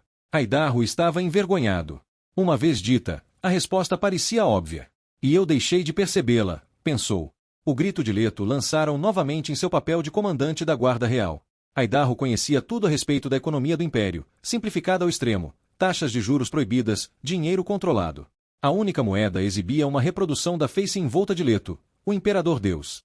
Mas tudo se baseava na especiaria, uma substância que, embora de valor enorme, continuava decrescendo em quantidade. Um homem podia carregar o preço de um planeta inteiro em sua bagagem de mão. Controle a cunhagem e as cortes. Deixe que a ralé possua o resto, pensou Leto. O velho Jacob Bron dissera isso, e Leto podia ouvir o velho rindo em seu interior. As coisas não mudaram muito, Jacob. Aidarro respirou fundo. O birro da fé devia ser notificado imediatamente. Leto permaneceu em silêncio. Tomando isso como um indício para que continuasse, Aidarro prosseguiu com seus relatórios, mas Leto ouvia com apenas uma fração de sua consciência. Era como um circuito de monitoração que apenas registrava as palavras de Aidarro e suas ações, permitindo uma intensificação ocasional para um comentário interior. E agora ele desejava falar a respeito dos Tleilaxu. Esse terreno é perigoso para você, Duncan. Mas abria uma nova linha para as reflexões de Leto. Os matreiros Tleilaxu ainda produzem meus Duncans a partir das células originais. Fazem uma coisa religiosamente proibida, tanto eles como eu sabemos disso. Eu não permito a manipulação artificial da genética humana. Mas os Tleilaxu aprenderam que eu aprecio os Duncans como comandantes da minha guarda. Não creio que eles apreciem o valor disso como divertimento. Diverte-me que o rio agora ostentando o nome de Aidarro fosse certa vez uma montanha. Essa montanha não mais existe. Nós a demolimos a fim de obter material para as elevadas muralhas que envolvem meu Sarier. E claro que os Tleilaxu agora sabem que ocasionalmente utilizo os Duncans em meu próprio programa de procriação controlada. Os Duncans representam a força do mestiço, e muito mais. Cada fogo deve ter sua maneira de abafar. Era minha intenção unir este com Siona para fins de procriação, mas talvez isso não seja mais possível agora. Ah! Ele quer que eu castigue severamente os Tleilaxu. Por que não pergunta diretamente? Está se preparando para me substituir? Sinto-me tentado a lhe dizer. Uma vez mais, a mão de Aidarro entrou na bolsa. A introspecção monitorante de Leto não perdeu o movimento. A arma laser ou mais relatórios. São mais relatórios. Este Duncan permanece cuidadoso. Não apenas quer ter certeza de que sou ignorante quanto à sua intenção, mas também quer mais provas de que sou indigno de sua lealdade. Fica hesitando por muito tempo. Sempre foi assim. Já lhe disse vezes sem conta que não usarei minha presciência para predizer o momento de minha saída desta antiga forma. Mas ele tem dúvidas. Sempre duvidou. Esta câmara cavernosa engole a sua voz, e não fosse por minha sensibilidade, a umidade aqui existente bloquearia a evidência química de seus temores. Eu reduzo sua voz para fora da consciência imediata. Que chato se tornou este Duncan. Ele está recontando a história da rebelião de Siona, sem dúvida para chegar a repreensões pessoais quanto à última escapada. Não se trata de uma rebelião ordinária, ele diz. Tolo! Isso me leva de volta. Todas as rebeliões são ordinárias e de um tédio definitivo. E como se fossem copiadas de um mesmo padrão, uma igual à outra. Sua força impulsionadora é o vício da adrenalina e o desejo de obter poder pessoal. Todos os rebeldes são aristocratas de gabinete. E por isso que consigo convertê-los tão facilmente. Porque os Duncans nunca me escutam realmente quando lhes falo a respeito disso. Já tive essa discussão com este mesmo Duncan. Foi um dos nossos primeiros desentendimentos e o tivemos aqui mesmo nesta cripta. A arte de governar exige que você nunca ceda a iniciativa aos elementos radicais, ele diz. Que pedante! Radicais surgem a cada nova geração, e não se deve tentar evitar isso. Isso é o que ele quer dizer com ceder-lhes a iniciativa. Ele deseja esmagá-los, suprimi-los, controlá-los, evitá-los. Ele é a prova viva de que existe pouca diferença entre a mente militar e a mente policial. E eu lhe disse, Os radicais só devem ser temidos quando se tenta suprimi-los. Você deve demonstrar-lhes que está disposto a utilizar o que de melhor eles possam oferecer. Eles são perigosos. Eles são perigosos. Ele acha que repetindo isso pode criar alguma verdade. Lentamente, passo a passo, eu levo através da minha concepção e ele chega mesmo a dar a impressão de estar ouvindo. Esta é a fraqueza deles, Duncan. Os radicais sempre veem as questões em termos muito simples, preto e branco, bom e mal, eles e nós. E, ao abordarem questões complexas desse modo, abrem caminho para o caos. E a arte de governar, como você a chama, consiste no domínio do caos. Ninguém pode lidar com todas as surpresas. Surpresa? E quem está falando em surpresa? O caos não é surpresa. Ele possui suas características previsíveis. Por um motivo, ele afasta a ordem e reforça as forças que são opostas. Os extremos. Não é isso o que os radicais estão tentando fazer? Não estão tentando sacudir as coisas de modo a que possam assumir o controle. Isso é o que eles pensam que estão fazendo. Na verdade, estão criando novos extremistas, novos radicais e continuando um velho processo. E que me diz de um radical que perceba as complexidades e venha a você desse modo? Esse não seria um radical. Seria um rival pela liderança. Mas o que você faz? Você entra em sociedade com ele ou então mata. Foi assim que a luta pela liderança começou, em nível de grunhidos. Sim, mas e no caso de um Messias? Como meu pai? O Duncan não aprecia essa pergunta. Sabe que, de um modo muito especial, eu sou meu pai. Percebe que eu posso falar com a voz e a persona de meu pai, que as memórias são precisas, não censuradas e inescapáveis. Relutantemente, ele diz, bem, se quer colocar assim. Duncan, eu sou todos eles e eu sei. Nunca houve um rebelde verdadeiramente abnegado por sua causa, apenas hipócritas, hipócritas conscientes ou inconscientes, dá tudo no mesmo. Isso sacode um pequeno ninho de marimbondos entre minhas memórias ancestrais. Alguns deles jamais cederam na crença de que eles, e somente eles, possuíam a chave para solucionar todos os problemas da humanidade. Bem, nisso eram como eu. Posso concordar com eles mesmo quando lhes digo que o fracasso é a melhor prova. Sou forçado a bloqueá-los, contudo. Não há sentido em me alongar entre eles. Não passam agora de lembranças sentimentais, enquanto este Duncan se coloca diante de mim com uma pistola laser. Grandes deuses! Ele me pegou distraído e está com a arma na mão, apontada para o meu rosto. Você, Duncan? Até você me traiu? Até tu, Brutus. Cada fibra de consciência de Leto tornou-se totalmente alerta. Ele podia sentir seu corpo se contraindo. A carne de verme tinha vontade própria. Aidarro falou com escárnio. Diga-me, Leto, quantas vezes devo pagar o preço da lealdade? Leto reconheceu a pergunta implícita. Quantos de mim já houve? Os Duncans sempre queriam saber isso. Cada Duncan fazia essa pergunta e nenhuma resposta lhe satisfazia. Eles duvidavam. Em sua voz mais triste de Muad'Dib, Leto perguntou, você não se orgulha de minha admiração, Duncan? Nunca se perguntou o que é que me faz desejá-lo como meu companheiro constante através dos séculos. Você sabe que sou o derradeiro tolo. Duncan. A voz de um Muad'Dib furioso sempre conseguia desarmar Aidarro. A despeito do fato de ele saber que nenhuma Bene Gesserit jamais dominara os poderes da voz como Leto os dominara, era previsível que dançasse ao comando dessa voz. A arma laser tremulou em sua mão. Foi o suficiente. Leto estava rolando para fora do carro e Aidarro nunca o tinha visto mover-se desse modo. Nem mesmo suspeitara de que tal coisa pudesse acontecer. Para Leto, só eram necessárias duas coisas, uma ameaça real que o corpo de verme pudesse sentir e uma liberação desse corpo.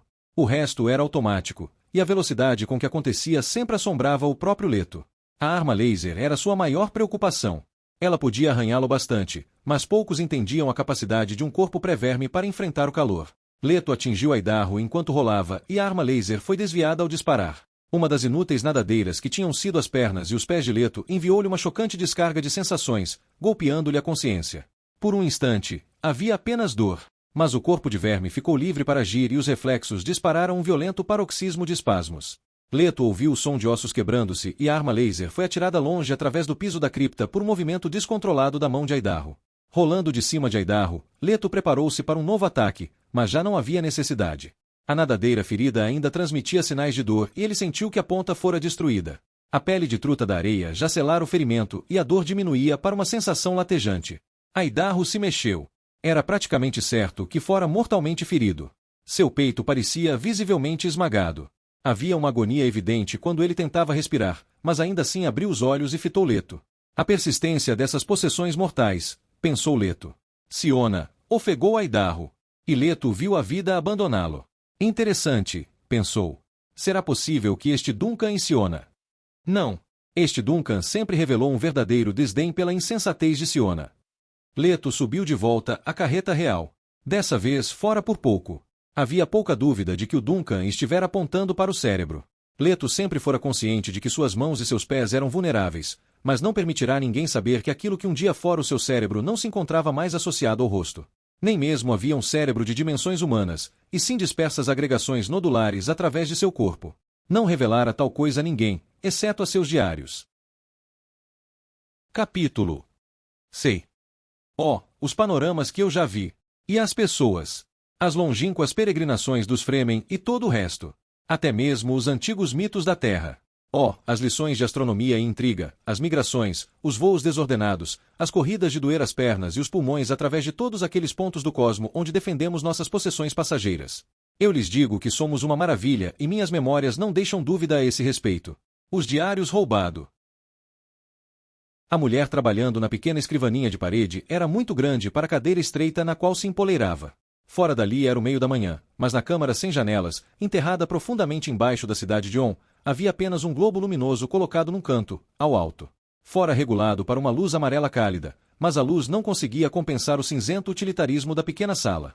Paredes e teto eram cobertos com painéis retangulares, idênticos, de monótono metal cinzento.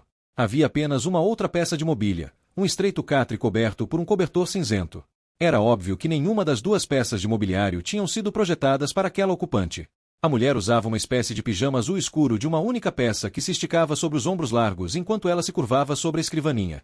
A luz do globo luminoso refletia-se no cabelo louro cortado curto e sobre o lado direito da face, enfatizando o queixo quadrado. Este movia-se com palavras silenciosas enquanto dedos grossos pressionavam cuidadosamente as teclas de um fino teclado sobre a mesa. Ela tratava com deferência uma máquina que primeiro lhe produzira assombro e depois uma excitação temerosa. Uma longa familiaridade ainda não conseguirá eliminar qualquer das duas emoções. Enquanto ela escrevia, as palavras iam aparecendo em uma tela oculta dentro do retângulo de parede, exposto pela escrivaninha ao se curvar para baixo. Siona continua seguindo um curso de ação que prevê violento ataque à sua sagrada pessoa, ela escreveu. Siona continua inabalável em seu declarado propósito. Ela me disse hoje que pretende entregar cópias de seus livros roubados a grupos cuja lealdade à sua pessoa não pode ser assegurada. Os beneficiários citados são a Bene Gesserit, a corporação e os Ishianos. Ela diz que os livros contêm suas palavras cifradas e que com esse presente pretende ajudar na tradução de suas sagradas palavras. Senhor, não sei que grandes revelações podem estar ocultas naquelas páginas, mas se elas contêm alguma coisa que ameace a sua sagrada pessoa, eu lhe suplico que me liberte do meu voto de obediência a Siona. Não compreendo por que o Senhor me fez tomar esse voto, e o temo. Permaneço sua serva fiel, Naila. A cadeira estalou quando Naila se reclinou para trás, pensando em suas palavras. O aposento mergulhou no isolamento quase desprovido de sons produzido pelo poderoso revestimento. Havia apenas a suave respiração de Naila e um distante pulsar de maquinaria, sentido mais no piso do que no ar. Naila fitava a mensagem na tela. Destinada apenas aos olhos do Imperador Deus, ela exigia mais do que uma sagrada sinceridade. Exigia uma candura profunda que Naila achava exaustiva. Daí a pouco ela sentiu para si mesma e pressionou a chave codificadora das palavras, preparando-as para a transmissão. Curvando a cabeça, orou em silêncio antes de ocultar a escrivaninha dentro da parede. Essas ações, ela sabia, transmitiriam a mensagem. O próprio Deus tinha implantado um engenho físico dentro de sua cabeça, fazendo com que ela jurasse manter segredo e avisando-a de que poderia chegar a ocasião em que precisasse falar com ela através daquela coisa dentro do seu crânio. Nunca o fizera, mas Naila suspeitava de que os Ishianos tinham construído o engenho. Aquilo tinha algo do jeito deles. Mas o próprio Deus fizera aquela coisa e, portanto, ela podia ignorar a suspeita de que houvesse um computador dentro dela, que aquilo pudesse ser algo proibido pela grande convenção. Não farás engenhos à semelhança da mente humana. Naila estremeceu. Levantou-se, então, empurrando a cadeira para sua posição normal ao lado do catre. Seu corpo pesado e musculoso pressionou o fino traje azul. Ela transmitia um aspecto de deliberação contínua. Suas ações eram as de alguém que se ajustava constantemente a uma grande força física. Voltou-se para a cama e estudou o local onde estivera a escrivaninha.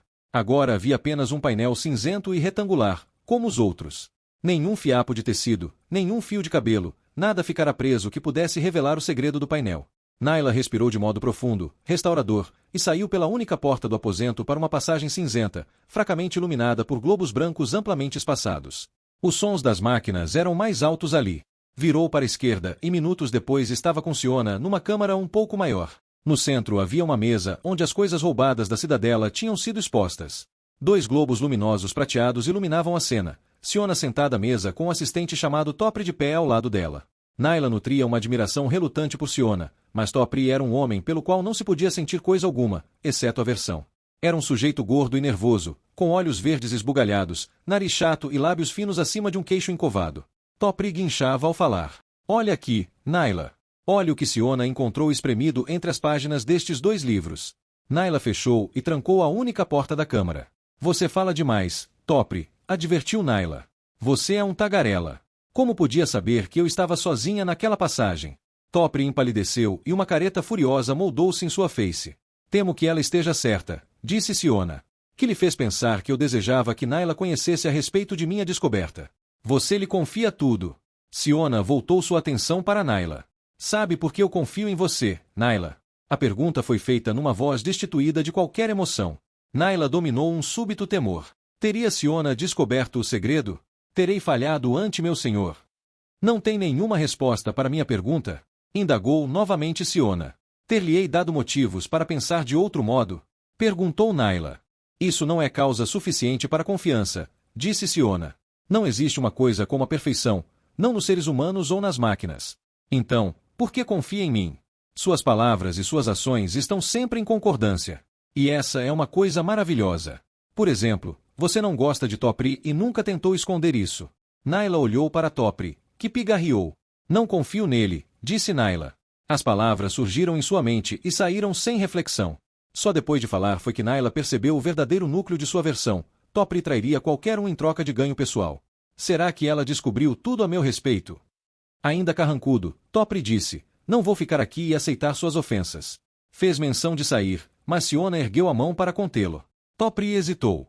Embora falemos com as velhas palavras dos Fremen e juremos nossa lealdade um ao outro, não é isso que nos mantém unidos, disse Siona. Tudo é baseado no desempenho. Isso é tudo o que eu levo em consideração.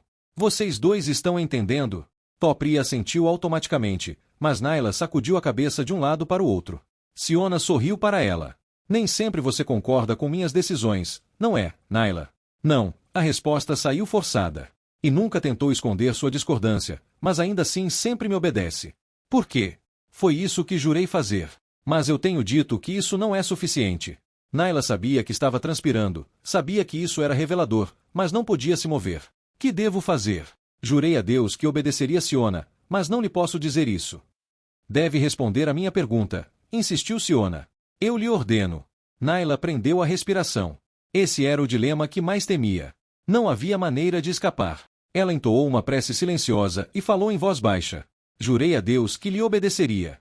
Siona bateu as mãos de alegria e riu. Eu sabia disso. Topri riu. Cale-se, ralhou Siona. Estou tentando ensinar uma lição a você. Você não acredita em nada. Nem mesmo em si próprio. Mas eu... Fique calado, já disse. Naila crê. Eu acredito. Isso é o que nos une. A fé. Topri estava abismado. Fé. Você acredita no... Não no Imperador Deus, seu idiota. Nós acreditamos que um poder superior pedirá contas ao verme tirano. E nós somos esse poder superior. Naila respirou, trêmula. Está tudo em ordem, Naila. Não me importa de onde você tira sua força, desde que tenha fé. Naila conseguiu sorrir, o sorriso se ampliou. Nunca mais fora tocada pela sabedoria de seu senhor. Eu posso falar a verdade e ela só funciona para o meu Deus. Deixem-me mostrar-lhes o que encontrei nestes livros, disse Siona, indicando com gesto algumas folhas de papel sobre a mesa, espremidas entre as páginas. Naila deu a volta à mesa e olhou para as folhas. Primeiro, temos isto. Siona ergueu um objeto em que Naila não tinha reparado. Era um fio fino de alguma coisa, e o que parecia ser uma flor, indagou Naila. Isso se encontrava entre 2 páginas e nas páginas estava escrito isto. Siona inclinou-se sobre a mesa e leu, um fio do cabelo de Ganima com uma flor-estrela que certa vez ela trouxe para mim. Olhando para Naila, Siona disse, nosso Imperador Deus se revela um sentimental. Essa é uma fraqueza que eu não esperava. Ganima, indagou Naila. A irmã dele. Esqueceu sua história oral. Oh, sim. A prece para Ganima. Agora escutem isto. Siona pegou outra folha de papel e leu o que havia nela. Uma praia de areia tão cinzenta quanto uma face morta, a maré verde reflete a ondulação das nuvens. Eu me coloco na borda escura e úmida. E a espuma fria limpa meus dedos. Sinto o cheiro dos fumos da madeira. Novamente Siona ergueu os olhos para Naila. Isso é identificado como palavras que escrevi quando me falaram da morte de Ganima. Que vocês acham disso? Ele amava a irmã. Sim. Ele é capaz de amar. Oh, sim. Agora ele é meu. Capítulo 7. Algumas vezes eu me entrego a expedições que nenhum outro ser pode realizar. Mergulho interiormente através do eixo de minhas memórias. Como uma criança de escola contando uma viagem de férias, escolho o assunto. Vamos ver, mulheres intelectuais. Busco atrás no tempo através do oceano de minha ancestralidade. Sou como um grande peixe alado nas profundezas. A boca de minha consciência se abre e eu as engulo. Algumas vezes caço pessoas específicas registradas em nossas histórias. Que alegria íntima é reviver a vida de alguém enquanto zombo das suas pretensões acadêmicas. Os diários roubados. Moneio desceu a cripta com uma triste resignação. Não havia meio de escapar aos deveres que agora lhe eram exigidos. O Imperador Deus exigia um pequeno espaço de tempo para lamentar a perda de outro Duncan. Mas a vida continuava, e continuava e continuava. O elevador escorregou suavemente para baixo em sua soberba confiabilidade ishiana. Uma vez, só uma vez, o Imperador Deus havia gritado para seu majordomo, Moneio. Às vezes eu penso que você foi feito pelos ishianos. Moneio sentiu o elevador parar. A porta se abriu e ele olhou através da cripta para o volume sombrio da carreta real. Não havia qualquer indicação de que Leto tivesse reparado em sua chegada. Moneio suspirou começando a longa caminhada através da sala cheia de ecos. Havia um corpo no chão perto da carreta. Nada de déjà vu. A coisa era meramente familiar. Uma vez, nos primeiros dias de serviço de Moneio, Leto dissera, você não gosta deste lugar, Moneio. Posso ver isso? Não, senhor. Com apenas uma pequena sondagem de memória, Moneio pôde ouvir sua própria voz naquele passado tolo. E a voz do Imperador Deus respondendo. Você não pensa no mausoléu como um lugar confortador, Moneio. Eu vejo como uma fonte de força infinita. Moneio relembrou-se de que ficará ansioso para mudar de assunto. Sim, meu senhor. Mas Leto insistira. Existem apenas alguns de meus ancestrais aqui. A água do Muad'Dib está aqui. Gani e Arkawada estão aqui, é claro, mas eles não são meus ancestrais. Não, se existe realmente alguma verdadeira cripta de meus ancestrais, eu sou essa cripta. Esta é principalmente para os Duncans e para os produtos do meu programa de procriação. Você virá para cá algum dia. Moneio percebeu que tais recordações haviam retardado seu passo. Suspirou e andou um pouco mais depressa.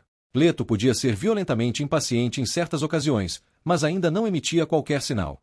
Moneio não considerou tal coisa como indício de que sua aproximação não estivesse sendo observada. Leto encontrava-se com os olhos fechados e apenas seus demais sentidos registravam o avanço de Moneio através da cripta. Sua atenção estivera concentrada em pensamentos a respeito de Siona. Siona é minha ardente inimiga e não preciso das palavras de Naila para confirmar isso. Siona é mulher de ação. Vive sobre a superfície de imensas energias que me enchem com fantasias de prazer.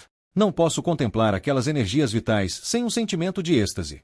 Elas são a razão de minha existência, a justificativa para tudo o que fiz, até mesmo para o cadáver deste tolo Duncan agora diante de mim. Os ouvidos de Leto revelaram-lhe que Moneio ainda não atravessara metade da distância até a carreta real. O homem andava cada vez mais devagar e então, subitamente, recuperava o passo. Que presente Moneio me deu com sua filha, pensou Leto. Siona é jovem e preciosa. Ela representa o novo, enquanto eu sou uma reunião do obsoleto, uma relíquia dos amaldiçoados, dos perdidos e extraviados. Sou os fragmentos da história, que mergulharam além das recordações de todos os nossos passados. Uma acumulação de refugos como jamais se imaginou. Leto fez as memórias desfilarem dentro dele e permitiu que observassem o que acontecerá na cripta. As minúcias não minhas. Siona, porém. Siona era um quadro limpo sobre o qual ainda poderiam ser escritas coisas grandiosas. Eu guardo este quadro com infinito cuidado. Eu estou preparando, limpando-o. Que pensaria o Duncan ao chamar pelo nome dela? Moneio aproximou-se do carro, confiante mas com todo cuidado. Certamente Leto não estava dormindo. Leto abriu os olhos e os dirigiu para baixo, em direção a Moneio, que parara junto do cadáver. Nesse momento Leto achou um deleite observar o majordomo. Moneio usava um uniforme branco dos Atreides, sem qualquer insígnia, o que em si constituía um comentário sutil. O rosto dele, quase tão bem conhecido por Leto quanto seu próprio rosto, era todas as insígnias de que necessitava. Moneio esperou pacientemente e não houve mudança de expressão em suas feições simples e uniformes. O cabelo louro e grosso encontrava-se repartido ao meio igualmente.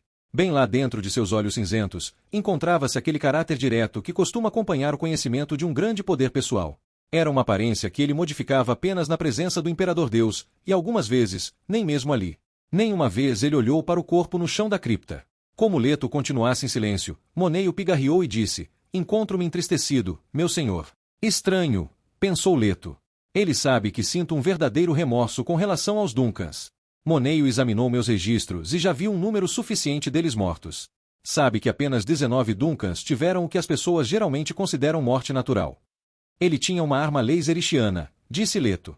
O olhar de Moneio voltou-se diretamente para a pistola no piso da cripta, à sua esquerda, demonstrando com isso que já a tinha visto. Voltou depois sua atenção para Leto, percorrendo com o olhar todo o comprimento de seu grande corpo. Está ferido, meu senhor? Sem consequências. Mas ele o feriu. Aquelas barbatanas me são inúteis. Terão desaparecido inteiramente dentro de mais 200 anos. Removerei o corpo deste Duncan pessoalmente, meu senhor. Existe algo. A parte de mim que ele queimou reduziu-se inteiramente a cinzas. Vamos deixar que o vento a leve. E um fim adequado para cinzas. Como meu senhor deseje. Antes de remover o corpo, desarme a arma laser e a coloque onde eu possa apresentá-la ao embaixador ishiano. Quanto ao homem da corporação, que nos advertiu a respeito dela, presentei-o pessoalmente com 10 gramas de especiaria. Oh, e nossas sacerdotisas em Jedi Prime devem ser alertadas quanto a um depósito de melange oculto por lá, provavelmente um velho contrabando dos Harkonnen. Que deseja que façamos com ele quando o encontrarmos, senhor? Use uma porção para pagar os Tleilaxu por um novo gola, o resto deve ser acrescentado aos nossos suprimentos aqui na cripta. Senhor, Moneio reconheceu as ordens, acenando levemente com a cabeça, sem realmente curvar-se. Seu olhar encontrou o de Leto. Leto sorriu, pensando, ambos sabemos que Moneio não sairá sem tocar diretamente no assunto que mais nos preocupa. Vi o relatório a respeito de Siona, disse Moneio. O sorriso de Leto ampliou-se. Moneio lhe dava tanto prazer nesses momentos. Suas palavras transmitiam tantas coisas que não exigiam uma discussão aberta entre eles. Palavras e ações num alinhamento preciso, transmitindo a consciência mútua de que ele, é claro, espionava a respeito de tudo. Agora havia uma preocupação natural por sua filha, mas ainda assim ele desejava deixar bem entendido que sua preocupação para com o Imperador Deus continuava superior a tudo. De sua própria passagem por uma evolução similar, Moneio conhecia com precisão a delicada natureza dos atuais problemas de Siona. Não a criei, Moneio. Leto perguntou. Não controlei as condições de sua ancestralidade e de sua criação? Ela é minha única filha, minha única criança, senhor. De certo modo, ela me lembra o Arcauada, disse Leto. Não parece haver nela muito de Gane, embora isso tenha que estar presente de alguma forma. Talvez ela remonte aos nossos ancestrais no programa de procriação da Irmandade. Por que diz isso, senhor? Leto refletiu. Haveria necessidade de que Moneio conhecesse esse detalhe particular a respeito de sua filha? Siona podia escapar à visão presciente algumas vezes. O caminho dourado permanecia, mas Siona se apagava. E, no entanto, ela não era presciente. Ela era um fenômeno único e se sobrevivesse. Leto decidiu que não atrapalharia a eficiência de Moneio com informações desnecessárias. Relembre seu próprio passado, ele disse. De fato, meu senhor, e ela possui tamanho potencial. Tão maior do que algum dia tive. Mas isso a faz perigosa também. E ela não ouvirá seus conselhos, observou Leto. Não, mas eu possuo um agente em sua rebelião. Deve ser Topri, pensou Leto. Não era preciso presciência para saber que Moneio devia ter um agente plantado entre os rebeldes. Desde a morte da mãe de Siona, Leto conhecera com certeza crescente o curso das ações de Moneio. As suspeitas de Naila apontavam para Topri. E agora Moneio exibia seus temores e revelava suas ações, oferecendo isso como preço da contínua segurança de sua filha. Que pena que ele tenha tido apenas essa filha com aquela mulher. Lembra-se de como o tratei em circunstâncias semelhantes, disse Leto. Conhece as exigências do caminho dourado tão bem como eu. Mas eu era jovem e tolo, meu senhor. Jovem e impetuoso, jamais um tolo. Moneio sorriu sem graça ante esse cumprimento, seus pensamentos inclinando-se cada vez mais em direção à crença de que agora entendia as intenções de Leto. E os perigos também. Alimentando sua crença, Leto disse, sabe como adoro surpresas. Isso é verdade, pensou Leto. Moneio sabe disso. Mas mesmo quando Siona me surpreende, ela me faz lembrar aquilo que eu mais temo, o tédio e a rotina que destruiriam o caminho dourado. Olhe como o tédio me colocou temporariamente à mercê do poder de Duncan. E Siona é o contraste através do qual encaro meus mais profundos temores. A preocupação de Moneio quanto à minha segurança é bem justificada. Meu agente continuará vigiando os novos companheiros dela, meu senhor. Não gosto deles. Os companheiros dela. Eu mesmo tive tais companhias muito tempo atrás. Rebeldes, senhor? Moneio parecia genuinamente surpreso. Não me provei um amigo da rebelião? Mas, senhor, as aberrações do nosso passado são muito mais numerosas do que possa pensar. Sim, meu senhor. Moneio estava desconcertado, mas ainda assim curioso. E ele sabia que o Imperador Deus algumas vezes se tornava loquaz após a morte de um Dunca. Deve ter visto muitas rebeliões, senhor. Involuntariamente, os pensamentos de Leto mergulharam nas memórias erguidas por tais palavras. Ah, Moneio, ele murmurou. Minhas viagens pelos labirintos ancestrais memorizaram incontáveis lugares e eventos que eu nunca desejei ver repetidos. Posso imaginar suas jornadas interiores, senhor. Não, não pode. Já vi povos e planetas, em tamanho número que eles perdem o significado até mesmo na imaginação. Oh, e as paisagens pelas quais passei. A caligrafia de estradas alienígenas vislumbrada desde o espaço e impressas em minha mais profunda visão interior. A escultura carcomida de desfiladeiros e penhascos, de galáxias que me transmitiram o conhecimento de que sou apenas um cisco. Não, senhor, certamente que não é. Menos que um cisco. Já vi povos e suas sociedades inúteis através de tão repetitivas posturas que suas tolices me enchem de tédio. Está me ouvindo? Não pretendia enfurecê-lo, meu senhor, disse Moneio com humildade. Você não me enfurece. Algumas vezes me irrita, apenas isso. Não pode imaginar o que eu vi, califas e rajás, bachares, reis e imperadores, primitos e presidentes. Já os observei a todos. Cada chefe feudal. Cada pequeno faraó. Esqueça minha presunção, senhor. Malditos romanos! Gritou Leto. Ele falou para o seu interior, repetindo a maldição para os ancestrais. Malditos romanos! A gargalhada deles o expulsou de sua arena interior. Não compreendo, senhor, arriscou Moneio. E verdade. Você não compreende. Os romanos transmitiram a doença faraônica como fazendeiros espalhando sementes para a próxima colheita. Césares, Caiseres, Czares, imperadores, caseris, palatos, malditos faraós. Meus conhecimentos não abrangem todos esses títulos, senhor. Eu posso ser o último da linha, Moneio. Reze para que assim seja. O que o meu senhor ordenar. Leto olhou para baixo na direção do homem. Nós somos os matadores do mito, você e eu, Moneio. Esse é o sonho que compartilhamos. E eu lhe asseguro, falando do trono olímpico de um deus, que o governo é sempre um mito compartilhado. Quando o mito morre, assim morre o governo. Assim me ensinou, senhor. Aquele homem-máquina, o exército, criou nosso sonho atual, meu amigo. Moneio pigarreou. Leto reconheceu os pequenos sinais de impaciência da parte do majordomo. Moneio entende a respeito de exércitos. Sabe o sonho de tolo que foi a ideia de que os exércitos eram instrumentos básicos de governo. Como Leto continuasse em silêncio, Moneio caminhou até a pistola laser e a apanhou do frio chão da cripta. Começou a desmontá-la. Leto observava, pensando como essa minúscula cena representava a essência do mito do exército. O exército impulsionava a tecnologia porque o poder das máquinas parecia tão óbvio para os de visão curta. Aquela pistola laser não é mais que uma máquina. Mas todas as máquinas falham ou são superadas. Ainda assim, o exército reza na catedral de tais coisas, ao mesmo tempo fascinado e temeroso. Olhem como as pessoas temem os ischianos. Em suas entranhas, o exército sabe que é um aprendiz de feiticeiro. Ele liberta a tecnologia e nunca mais consegue tornar a prender a mágica na garrafa. Eu lhes ensinei outra mágica. E Leto falou às bordas em seu interior. Estão vendo? Moneio desarmou o instrumento mortífero. Uma conexão partida aqui, uma pequena cápsula esmagada ali. Leto cheirou. Ele sentia os estéreis de um óleo preservativo no cheiro da transpiração de Moneio. Ainda falando ao seu interior, Leto acrescentou, mas o gênio não está morto. A tecnologia gera anarquia. Ela distribui essas ferramentas ao acaso. E com elas a provocação para a violência. A habilidade de construir e usar instrumentos de destruição selvagem vai passando inevitavelmente para as mãos de grupos cada vez menores, até que o último desses grupos é um único indivíduo. Moneio retornou para um ponto abaixo de Leto, segurando a pistola laser, desmontada, informalmente na mão direita. Existe um boato em Parela e nos planetas de Dan a respeito de um jihad contra coisas como esta aqui. Moneio ergueu a arma laser e sorriu, mostrando que conhecia o paradoxo implícito em tais coisas. Leto fechou os olhos. As hordas dentro dele queriam argumentar, mas ele as calou pensando, jihads criam exércitos. O jihad butleriano tentou livrar nosso universo das máquinas que simulam a mente do homem. Os butlerianos deixaram exércitos em seu rastro e os ischianos ainda manufaturam engenhos questionáveis, pelos quais lhes agradeço. Qual é o anátema? A motivação para devastar, não importam os instrumentos. Aconteceu, murmurou ele. Senhor. Leto abriu os olhos. Irei para minha torre, disse. Preciso de mais tempo para lamentar o meu Duncan. O novo Duncan já se encontra a caminho, disse Moneio. Capítulo 8. Você é a primeira pessoa a encontrar meu diário em pelo menos 4.000 anos. Cuidado. Não se sinta orgulhoso de sua privacidade ao ler as revelações do meu arquivo istiano. Vai encontrar muita dor nelas. A não ser alguns vislumbres necessários para me assegurar de que o caminho dourado continuava, eu nunca desejei perscrutar além desses 4 milênios. Por isso não estou certo do que os eventos registrados em meus diários irão significar para sua época.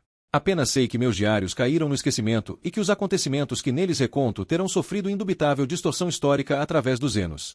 Eu lhes asseguro que a habilidade de vislumbrar nosso futuro pode tornar-se tediosa. Mesmo sendo considerado um deus, como certamente o fui, isto pode converter-se num tédio derradeiro. A mim me ocorreu, mais de uma vez, que o tédio sagrado constitui razão suficiente para a criação do livre-arbítrio. Inscrição no depósito de Dar es Balat. Eu sou Duncan Aidarro. Isso era tudo o que ele desejava saber com certeza. Não apreciava as explicações dos Tleilaxu ou suas histórias. Mas os Tleilaxu haviam sido sempre temidos, desacreditados e temidos. Eles o haviam feito descer no planeta num pequeno ônibus espacial da corporação, chegando pela linha do crepúsculo, com o brilho esverdeado da coroa solar aparecendo ao longo do horizonte enquanto mergulhavam na sombra do planeta. O espaço-porto não se parecerá nem um pouco com qualquer coisa de que ele se lembrasse. Era maior e possuía um anel de prédios estranhos. Tem certeza de que aqui é Duna? Ele perguntara. Arrakis corrigira sua escolta de Tleilaxu. E eles o tinham levado apressadamente, dentro de um carro fechado, até esse prédio, em algum ponto do interior da cidade que chamavam de On, dando ao N uma crescente e estranha inflexão nasal. A sala na qual o deixaram tinha aproximadamente 3 metros quadrados, e na verdade não passava de um cubo. Não havia sinal de globos luminosos, mas o lugar se encontrava cheio de uma luz amarela e quente. Eu sou um Gola, disse para si mesmo. Isso fora um choque, mas tinha que acreditar. Estar vivo sabendo que tinha morrido era prova suficiente. Os Tleilaxu haviam retirado células de sua carne morta e feito crescer um broto em seus tanques Axloto. E o broto se converter em seu corpo através de um processo que o fizera sentir-se, de início, um estranho em sua própria carne. Olhou para o próprio corpo. Estava vestido em calças marrons escuras e uma jaqueta de tecido grosso que lhe irritava a pele. Sandálias protegiam-lhe os pés. Exceto pelo corpo, isso era tudo o que haviam lhe dado, uma parcimônia que revelava alguma coisa a respeito do caráter real dos Tleilaxu. Não havia mobília na sala. Eles o haviam feito entrar através de uma única porta que não tinha maçaneta pelo lado de dentro. Olhou para o teto, à volta, na direção das paredes e da porta. A despeito do aspecto despido do lugar, sentia estar sendo vigiado. Mulheres da guarda imperial viram buscá-lo, eles haviam dito. E então tinham ido embora, sorrindo um para o outro. Mulheres da guarda imperial? A escolta dos Tleilaxu exibirá um prazer sádico em expor suas habilidades na técnica de mudança de formas corporais. Ele nunca soubera, de um instante para o outro, que nova forma o fluxo plástico da carne deles iria apresentar. Malditos dançarmos faciais! Eles sabiam tudo a respeito dele, é claro, sabiam o quanto aqueles capazes de assumir múltiplas formas o desagradavam. No que poderia acreditar vindo de dançarmos faciais? Muito pouco. Poderia crer em alguma coisa do que eles dissessem. Meu nome. Sei o meu nome. E tinha as suas memórias. Eles lhe haviam impresso a identidade. Supunha-se que Golas fossem incapazes de recuperar suas identidades originais. Mas os Tleilaxu haviam feito exatamente isso, e ele fora forçado a crer porque entendia como fora feito. No início, ele sabia, existir apenas um Gola plenamente desenvolvido, uma carne adulta sem nome ou memórias, um palimpsesto sobre o qual os Tleilaxu poderiam ter escrito qualquer coisa que tivessem desejado. Você é Gola, haviam dito. Esse fora o seu único nome durante algum tempo. Gola fora tratado como uma criança suscetível e condicionado para matar um homem em especial, um homem tão semelhante ao Paul Muad'Dib original, a quem ele servirá e adorara, que Aidarro agora suspeitava de que tivesse existido um outro Gola. Mas, se isso fosse verdade, como eles haviam obtido as células originais? E alguma coisa nas células de Aidarro se havia rebelado contra matar um Atreides. Ele se havia surpreendido, de faca na mão, com a forma amarrada de um pseudo-Paul olhando para ele em furioso terror. Memórias tinham jorrado em sua consciência. Ele se lembrou Gola e se lembrou Duncan Aidarro. Eu sou Duncan Aidarro, mestre espadachim dos Atreides. Agarrava-se a essas memórias enquanto esperava na sala amarela. Eu morri defendendo Paul e sua mãe em uma caverna Siet, debaixo das areias de Duna. Fizeram-me retornar a este planeta, mas Duna não existe mais. Agora é apenas Arrakis. Tinha lido a história truncada que os Tleilaxu haviam fornecido, mas não acreditara nela. Mais de 3.500 anos. Quem poderia acreditar que sua carne permanecia após tamanho espaço de tempo? Exceto que, com os Tleilaxu era possível. Tinha que crer nos próprios sentidos. Ouvi muitos de você, seus instrutores haviam dito. Quantos? Lord Leto fornecerá tal informação. Lord Leto. A história dos Tleilaxu dizia que esse Lord Leto era Leto II, neto do mesmo Leto a quem Aidarro servirá com devoção fanática. Mas esse segundo Leto, assim a história dizia, se havia transformado em alguma coisa tão estranha que Aidarro perderá a esperança de compreender a transformação. Como poderia um ser humano converter-se lentamente num verme da areia? Como poderia qualquer criatura pensante viver por mais de 3.000 anos? Nem mesmo as mais loucas projeções da especiaria geriátrica permitiriam tamanho tempo de vida. Leto II, o Imperador Deus. Não era para se acreditar na história dos Tleilaxu. Aidarro lembrava-se de uma criança estranha, gêmeos na verdade, Leto e Ganima. Filhos de Pou, filhos de Shani, que morrera ao dar à luz. A história dos Tleilaxu dizia que Ganima tinha morrido após uma vida relativamente normal, mas que o Imperador Deus continuará vivendo. Ele é um tirano, haviam dito seus instrutores. Ordenou que o produzíssemos em nossos tanques Axloto e o enviássemos para o seu serviço. Nós não sabemos o que aconteceu aos seus predecessores. E aqui estou eu. Uma vez mais Aidarro deixou que seu olhar percorresse as paredes nuas e o teto. O som fraco de vozes penetrou em sua consciência. Olhou para a porta. As vozes eram abafadas, mas pelo menos uma delas soava feminina. Mulheres da Guarda Imperial. A porta girou para dentro, sobre dobradiças silenciosas, e duas mulheres entraram. A primeira coisa que lhe captou a atenção foi o fato de uma das mulheres usar uma máscara, um capuz sem forma, de um negro que devorava a luz. Ela podia vê-lo claramente através do capuz, Duncan bem o sabia, mas suas feições nunca se revelariam, nem mesmo ante os mais sutis instrumentos de penetração. Aquele capuz revelava que os Ishianos, ou seus herdeiros, ainda se encontravam operando no Império. Ambas as mulheres usavam também uniformes de uma só peça, com uma cor azul forte e o falcão símbolo dos Atreides bordado em vermelho sobre o seio esquerdo. Aidarro as observou enquanto fechavam a porta e se voltavam para ele. A mulher mascarada tinha um corpo forte e volumoso.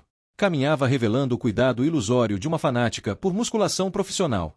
A outra mulher era esguia e graciosa, com olhos amendoados e feições bem definidas numa ossatura saliente. Aidarro teve a impressão de já tê-la visto em algum lugar, mas não conseguia fixá-la na memória. Ambas carregavam facas-agulhas em bainhas colocadas nos quadris, e alguma coisa na maneira como se movimentavam revelou a Aidarro que essas mulheres seriam extremamente hábeis com tais armas. A esguia falou primeiro. Meu nome é Luli. Permita-me que seja a primeira a lhe falar como comandante. Minha companheira deve permanecer no anonimato. Nosso senhor Leto o ordenou. Pode chamá-la de amiga. Comandante. Ele indagou. É desejo de nosso senhor Leto que comande sua guarda real, disse Luli. É mesmo. Então vamos falar com ele a respeito disso. Oh, não. Luli encontrava-se visivelmente chocada. O senhor Leto o chamará quando for a hora. Enquanto isso, ele deseja que cuidemos do seu conforto e de sua satisfação. E eu devo obedecer? Luli meramente sacudiu a cabeça, intrigada. Serei um escravo. Luli relaxou e sorriu. De modo algum. E só que Lord Leto tem preocupações enormes, que exigem sua atenção pessoal. Ele precisa encontrar tempo para vê-lo. Enviou-nos porque estava preocupado quanto ao seu Duncan Aidarro. Esteve por longo tempo nas mãos sujas dos Tleilaxu.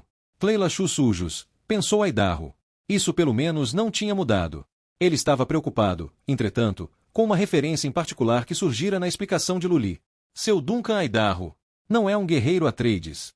Indagou Luli. Ela o tinha apanhado.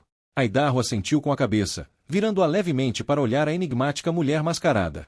Por que está usando máscara? Não deve ser conhecido que eu sirvo ao senhor Leto, disse ela numa voz que era um agradável contralto.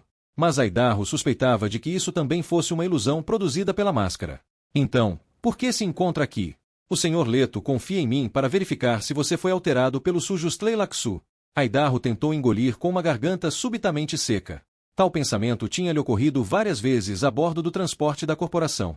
Se os Tleilaxu podiam condicionar um Gola a tentar o assassinato de um amigo querido, que mais não poderiam plantar na psique da carne regenerada? Vejo que pensou a respeito disso, disse a mulher mascarada. Você é um Mentat? Perguntou Aidarro. Oh, não. Interrompeu Luli. O senhor Leto não permite o treinamento de Mentats. Aidarro olhou para Luli e então voltou sua atenção para a mulher mascarada. Sem Mentats. A história dos Tleilaxu não havia mencionado este fato interessante. Por que Leto teria proibido os Mentats? Certamente que a mente humana treinada nas superhabilidades da computação ainda possuiria seus usos. Os Tleilaxu lhe haviam assegurado que a grande convenção permanecia em vigor e que os computadores mecânicos continuavam banidos. Certamente essas mulheres teriam conhecimento de que os Atreides já tinham usado Mentats. Qual é a sua opinião? A mulher mascarada indagou. Os sujos Tleilaxu mexeram com sua psique. Eu não. Penso que tenham. Mas não tem certeza. Não. Não tema, comandante Aidarro, ela disse. Temos meios de nos certificar e meios de lidar com tais problemas, se eles surgirem. Os sujos Tleilaxu tentaram tal coisa apenas uma vez e pagaram muito caro por seu erro. Isso é tranquilizador. O Sr. Leto enviou-me alguma mensagem. Luli respondeu. Ele nos mandou assegurá-lo de que ainda o ama, como os Atreides sempre o amaram. Ela estava obviamente admirada com suas próprias palavras. Aidarro relaxou ligeiramente. Como um antigo servidor dos Atreides, soberbamente treinado por eles, achará muito fácil determinar várias coisas a partir desse encontro. Essas duas haviam sido fortemente condicionadas a uma obediência fanática. Se uma máscara especial podia esconder a identidade daquela mulher, haveria muitas outras cujos corpos seriam semelhantes. Tudo isso revelava perigos à volta de Leto que ainda exigiriam os velhos e sutis serviços de espiões e um imaginativo arsenal de armas. Luli olhou para a companheira. Que me diz, amiga? Ele pode ser levado à cidadela, disse a mulher mascarada. Este lugar não é bom. Os Tleilaxu estiveram aqui. Um banho quente e uma muda de roupa seriam agradáveis, disse Aidarro. Luli continuava olhando para a amiga. Tem certeza? A sabedoria do senhor não pode ser questionada, disse a mulher mascarada. Aidarro não gostava do tom de fanatismo na voz desta amiga, mas se sentia seguro ante a integridade dos Atreides. Eles poderiam parecer cínicos e cruéis ante estranhos ou inimigos, mas ante sua própria gente eram justos e leais. Acima de tudo, os Atreides eram leais à sua gente. E eu sou um deles, pensou Aidarro. Mas que terá acontecido ao eu que estou substituindo? Sentia fortemente que essas duas não responderiam sua pergunta. Mas Leto responderá. Podemos ir? Ele perguntou. Estou ansioso para lavar de meu corpo o fedor dos sujos Tleilaxu. Luli sorriu para ele. Venha. Eu vou banhá-lo eu mesmo. Os inimigos aumentam a sua força. Os aliados a enfraquecem. Capítulo 9. Eu lhes digo isso na esperança de que os ajude a compreender por que agi da maneira como agi, no pleno conhecimento de que grandes forças se acumulavam em meu império com apenas um desejo, o de me destruir. Você que leem estas palavras podem saber muito bem o que realmente aconteceu, mas eu duvido de que compreendam o porquê. Os diários roubado. A cerimônia da exibição, pela qual os rebeldes iniciavam suas reuniões, arrastara-se interminavelmente para Siona. Ela sentara-se na fileira da frente e olhara para todos os lados, exceto para Topre, que conduzia a cerimônia a apenas alguns passos de distância. Essa sala, nos fossos de serviço abaixo de On, era uma que nunca tinham usado antes, mas tão semelhante a outros lugares de reunião que poderia ter sido usada como modelo padrão. Sala de reuniões dos rebeldes, classe B, ela pensou. Era um lugar oficialmente designado como câmara de armazenagem e seus globos luminosos fixos não podiam ser regulados fora de um brilho branco. A sala tinha aproximadamente 30 passos de comprimento e era ligeiramente menor em largura. Poderia ser alcançada através de uma série labiríntica de câmaras semelhantes, uma das quais se encontrava convenientemente repleta com um estoque de rígidas cadeiras de dobrar destinadas às pequenas câmaras onde dormia o pessoal de serviço. 19 dos companheiros de rebelião de Siona ocupavam agora essas cadeiras em torno dela, com algumas deixadas vagas para os possíveis retardatários. O período escolhido fora entre meia-noite e as mudanças de pessoal do início da manhã, de modo a mascarar o fluxo extra de pessoas nos porões de serviço. A maioria dos rebeldes usava disfarces de operários do setor de energia, calças e casacos cinzentos, descartáveis. Alguns poucos, entre eles Siona, usavam o verde dos inspetores de maquinaria. Na sala, a voz de Topri era insistente e monótona. Ele não guinchava enquanto conduzia a cerimônia. De fato, Siona tinha de admitir que ele era bom naquilo, especialmente com os novos recrutas. No entanto, desde a declaração franca de Naila de que não confiava no homem, Siona passará a olhar para Topri de maneira diferente. Naila era capaz de falar com uma ingenuidade cortante que arrancava os disfarces e as máscaras. E havia coisas que Siona descobrira a respeito de Topri desde aquela confrontação. Ela voltou-se finalmente e olhou para o homem. A fria luz prateada não favorecia a pele pálida de Topri. Na cerimônia, ele usava cópia de uma faca cristalina, uma cópia contrabandeada, comprada dos Fremen de museu. Siona lembrou-se da transação enquanto olhava para a lâmina nas mãos de Topri. Fora uma ideia dele que parecerá boa na ocasião. Ele a levará para um encontro num casebre nos limites da cidade, deixando On ao entardecer. Tinham esperado durante a noite até que a escuridão pudesse ocultar a vinda do Fremen de museu. Os Fremen não deviam deixar seus alojamentos no Siet sem uma dispensa especial recebida do Imperador Deus. Ela já estava quase desistindo quando Fremen chegará, deslizando para fora da escuridão noturna enquanto sua escolta ficava para trás, guardando a porta. Topri e Siona estavam esperando sentados num banco tosco colocado de encontro à parede úmida de um aposento absolutamente simples. A única luz provinha de uma fraca tocha amarela suportada por uma vareta fincada na parede de barro em desagregação. As primeiras palavras do Fremen encheram Siona de dúvidas. Trouxeram o dinheiro. Ela e Topri tinham se levantado quando ele entrará. Topri não pareceu incomodado com a pergunta. Ele bateu na sacola embaixo de seu manto, fazendo-a tilintar. Eu tenho o dinheiro aqui. O Fremen era uma figura enrugada, curvada e áspera, usando uma cópia de velhos mantos Fremen com algum traje lustroso por baixo, provavelmente sua versão de um traje destilador. O capuz estava puxado para frente, sombreando-lhe as feições. A luz da tocha fez as sombras dançarem sobre seu rosto. Ele olhou primeiro para Topri e então para Siona antes de tirar de debaixo de seu manto um objeto enrolado num pano. Esta é uma cópia verdadeira, embora seja feita de plástico, ele disse. Não cortaria gordura endurecida. Tirou a lâmina do envoltório e a exibiu. Siona, que vira facas cristalinas apenas em museus e nos raros registros visuais antigos dos arquivos de sua família, sentiu-se curiosamente tocada pela visão da lâmina naquele lugar. Sentia alguma coisa atávica agindo sobre ela e imaginou aquele pobre Fremen de museu, com sua faca cristalina de plástico, como um verdadeiro Fremen dos velhos dias. A coisa que ele exibia era subitamente a lâmina prateada de uma faca cristalina, brilhando nas sombras amareladas. Eu garanto a autenticidade da lâmina a partir da qual fizemos esta cópia, disse o Fremen. Falava numa voz baixa, que de algum modo se fazia ameaçadora pela ausência de ênfase. Siona então ouviu o modo como ele carregava seu rancor numa manga de suaves vogais e ficou subitamente alerta. Tente alguma traição e nós o caçaremos como a um inseto, advertiu ela. Topri olhou-a espantado. O Fremen de museu pareceu encolher. A lâmina tremeu em sua mão, mas seus dedos de gnomo ainda se curvavam em torno dela, como se agarrassem uma garganta. Traição, senhora? Oh, não. Mas nos ocorreu que pedimos muito pouco por esta cópia. Pobre como ela pareça, sua fabricação e venda nos coloca à mercê de um terrível perigo. Siona olhou furiosa para ele, pensando em antigas palavras Fremen da história oral. Uma vez que você adquire uma alma vendida, o suco é a totalidade da sua existência. Quanto você quer? Perguntou ela autoritária. Ele disse uma soma 2 vezes maior que a anterior. Topri deixou escapar uma exclamação de espanto. Siona olhou para ele. Tem essa quantia? Não inteiramente, mas nós tínhamos concordado. Dê-lhe o que você tem, tudo, disse Siona. Tudo. Não foi o que eu disse. Cada moeda daquela sacola. Ela virou-se para o Fremen de museu. Você aceitará este pagamento? Não era uma pergunta e o velho a ouviu corretamente. Enrolou a lâmina no pano e a passou para ela. Topri entregou a sacola de moedas e resmungou alguma coisa. Siona dirigiu-se ao Fremen. Nós sabemos o seu nome. Você é Teixar, ajudante do Garum de Tuono. Você tem uma mentalidade Suk e me faz estremecer vendo em que os Fremen se tornaram.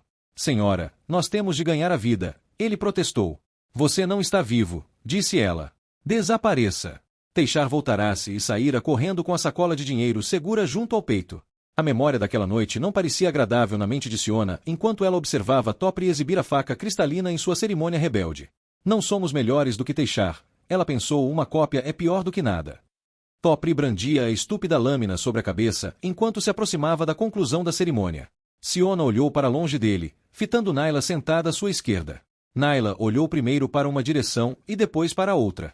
Dedicava especial atenção ao novo conjunto de recrutas no fundo da sala. Naila não dava sua confiança com facilidade. Siona torceu o nariz quando o movimento do ar trouxe o cheiro de lubrificantes. As profundezas de On sempre cheiravam perigosamente mecânicas. Ela cheirou. E essa sala? Não apreciava esse lugar de reunião. Podia facilmente tornar-se uma armadilha. Guardas podiam bloquear os corredores externos e mandar patrulhas armadas.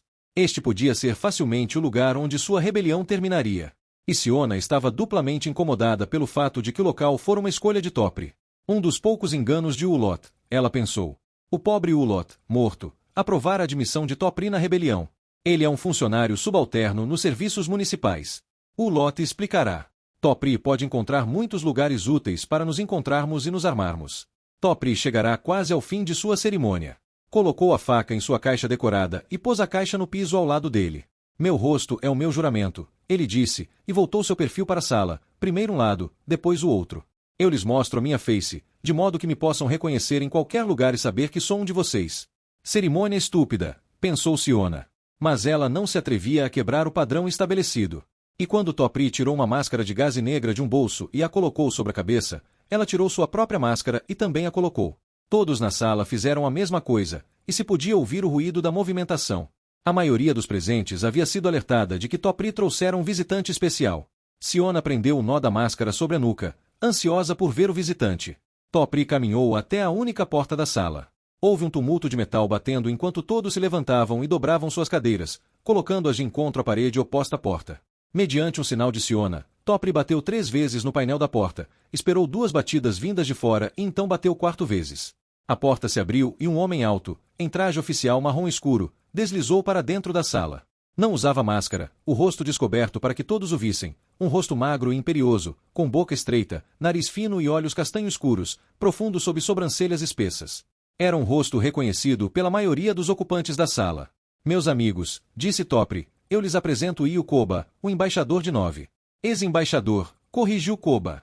Sua voz era gutural e muito controlada. Ele tomou posição com as costas para a parede e de frente para as pessoas mascaradas na sala.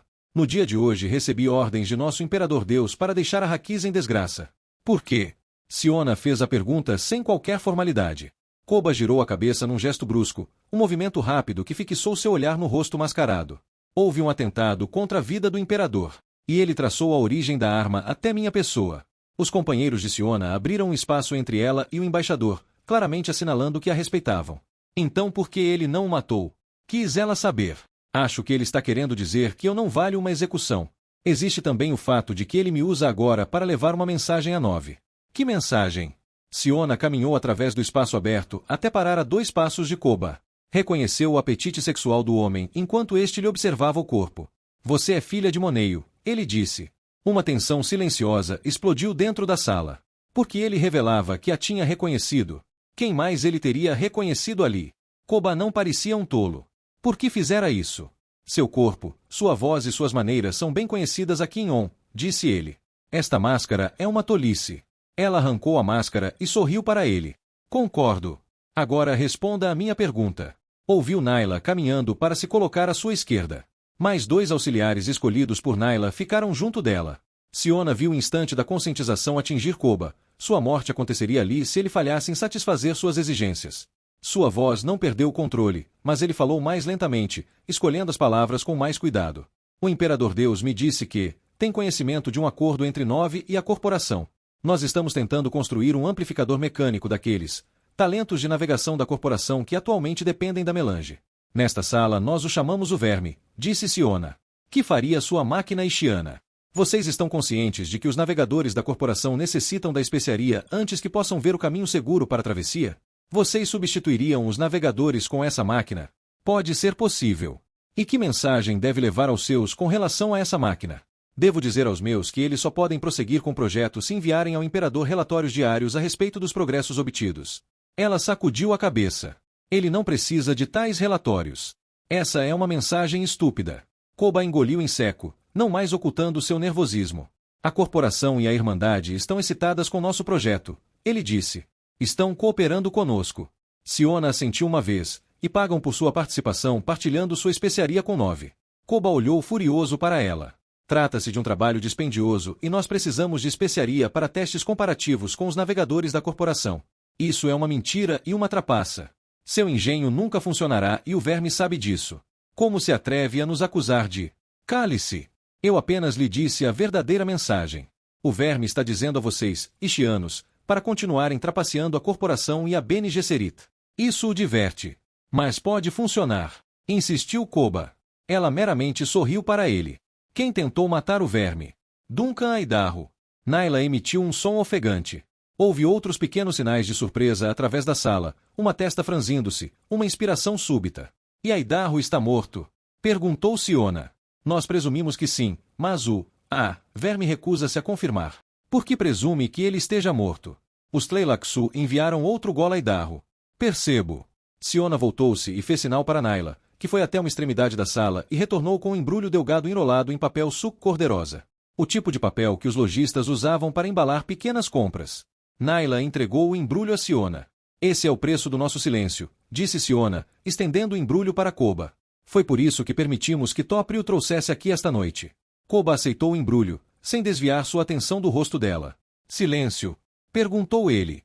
Nós nos comprometemos a não informar a corporação nem a Irmandade de que vocês as estão trapaceando. Nós não estamos trapa. Não seja tolo. Koba tentou engolir com a garganta seca.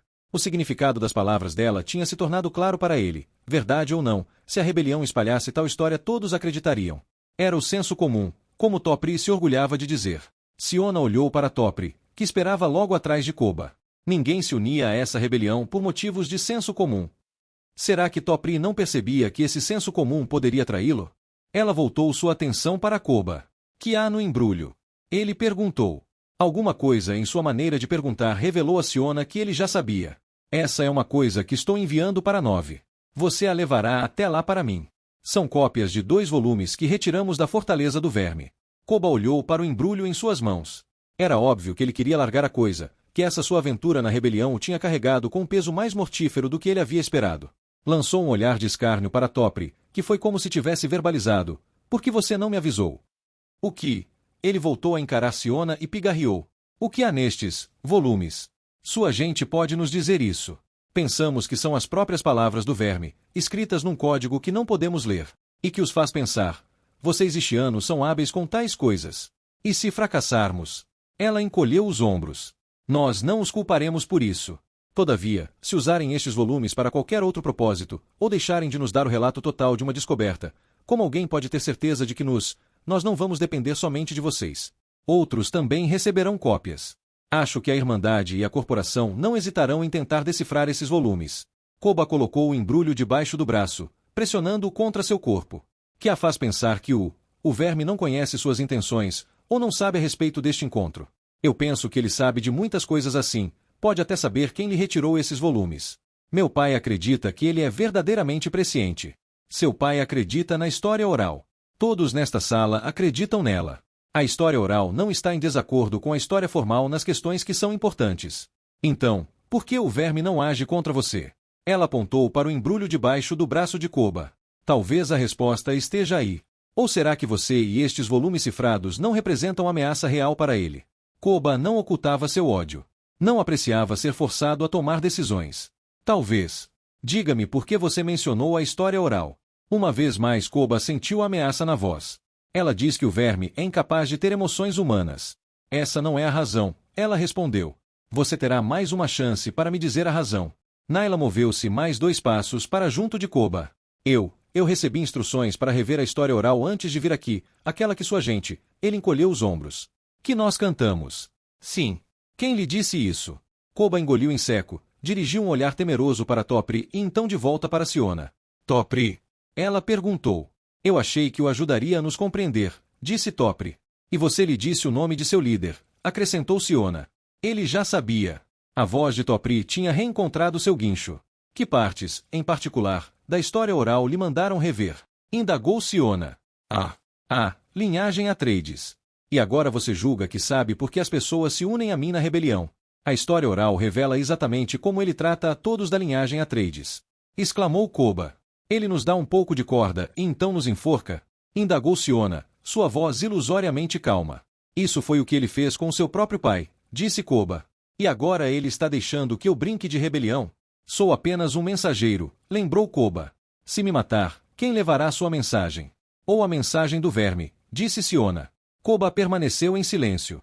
Não creio que você compreenda a história oral, ela disse. E acho que você não conhece o verme muito bem, nem compreende suas mensagens.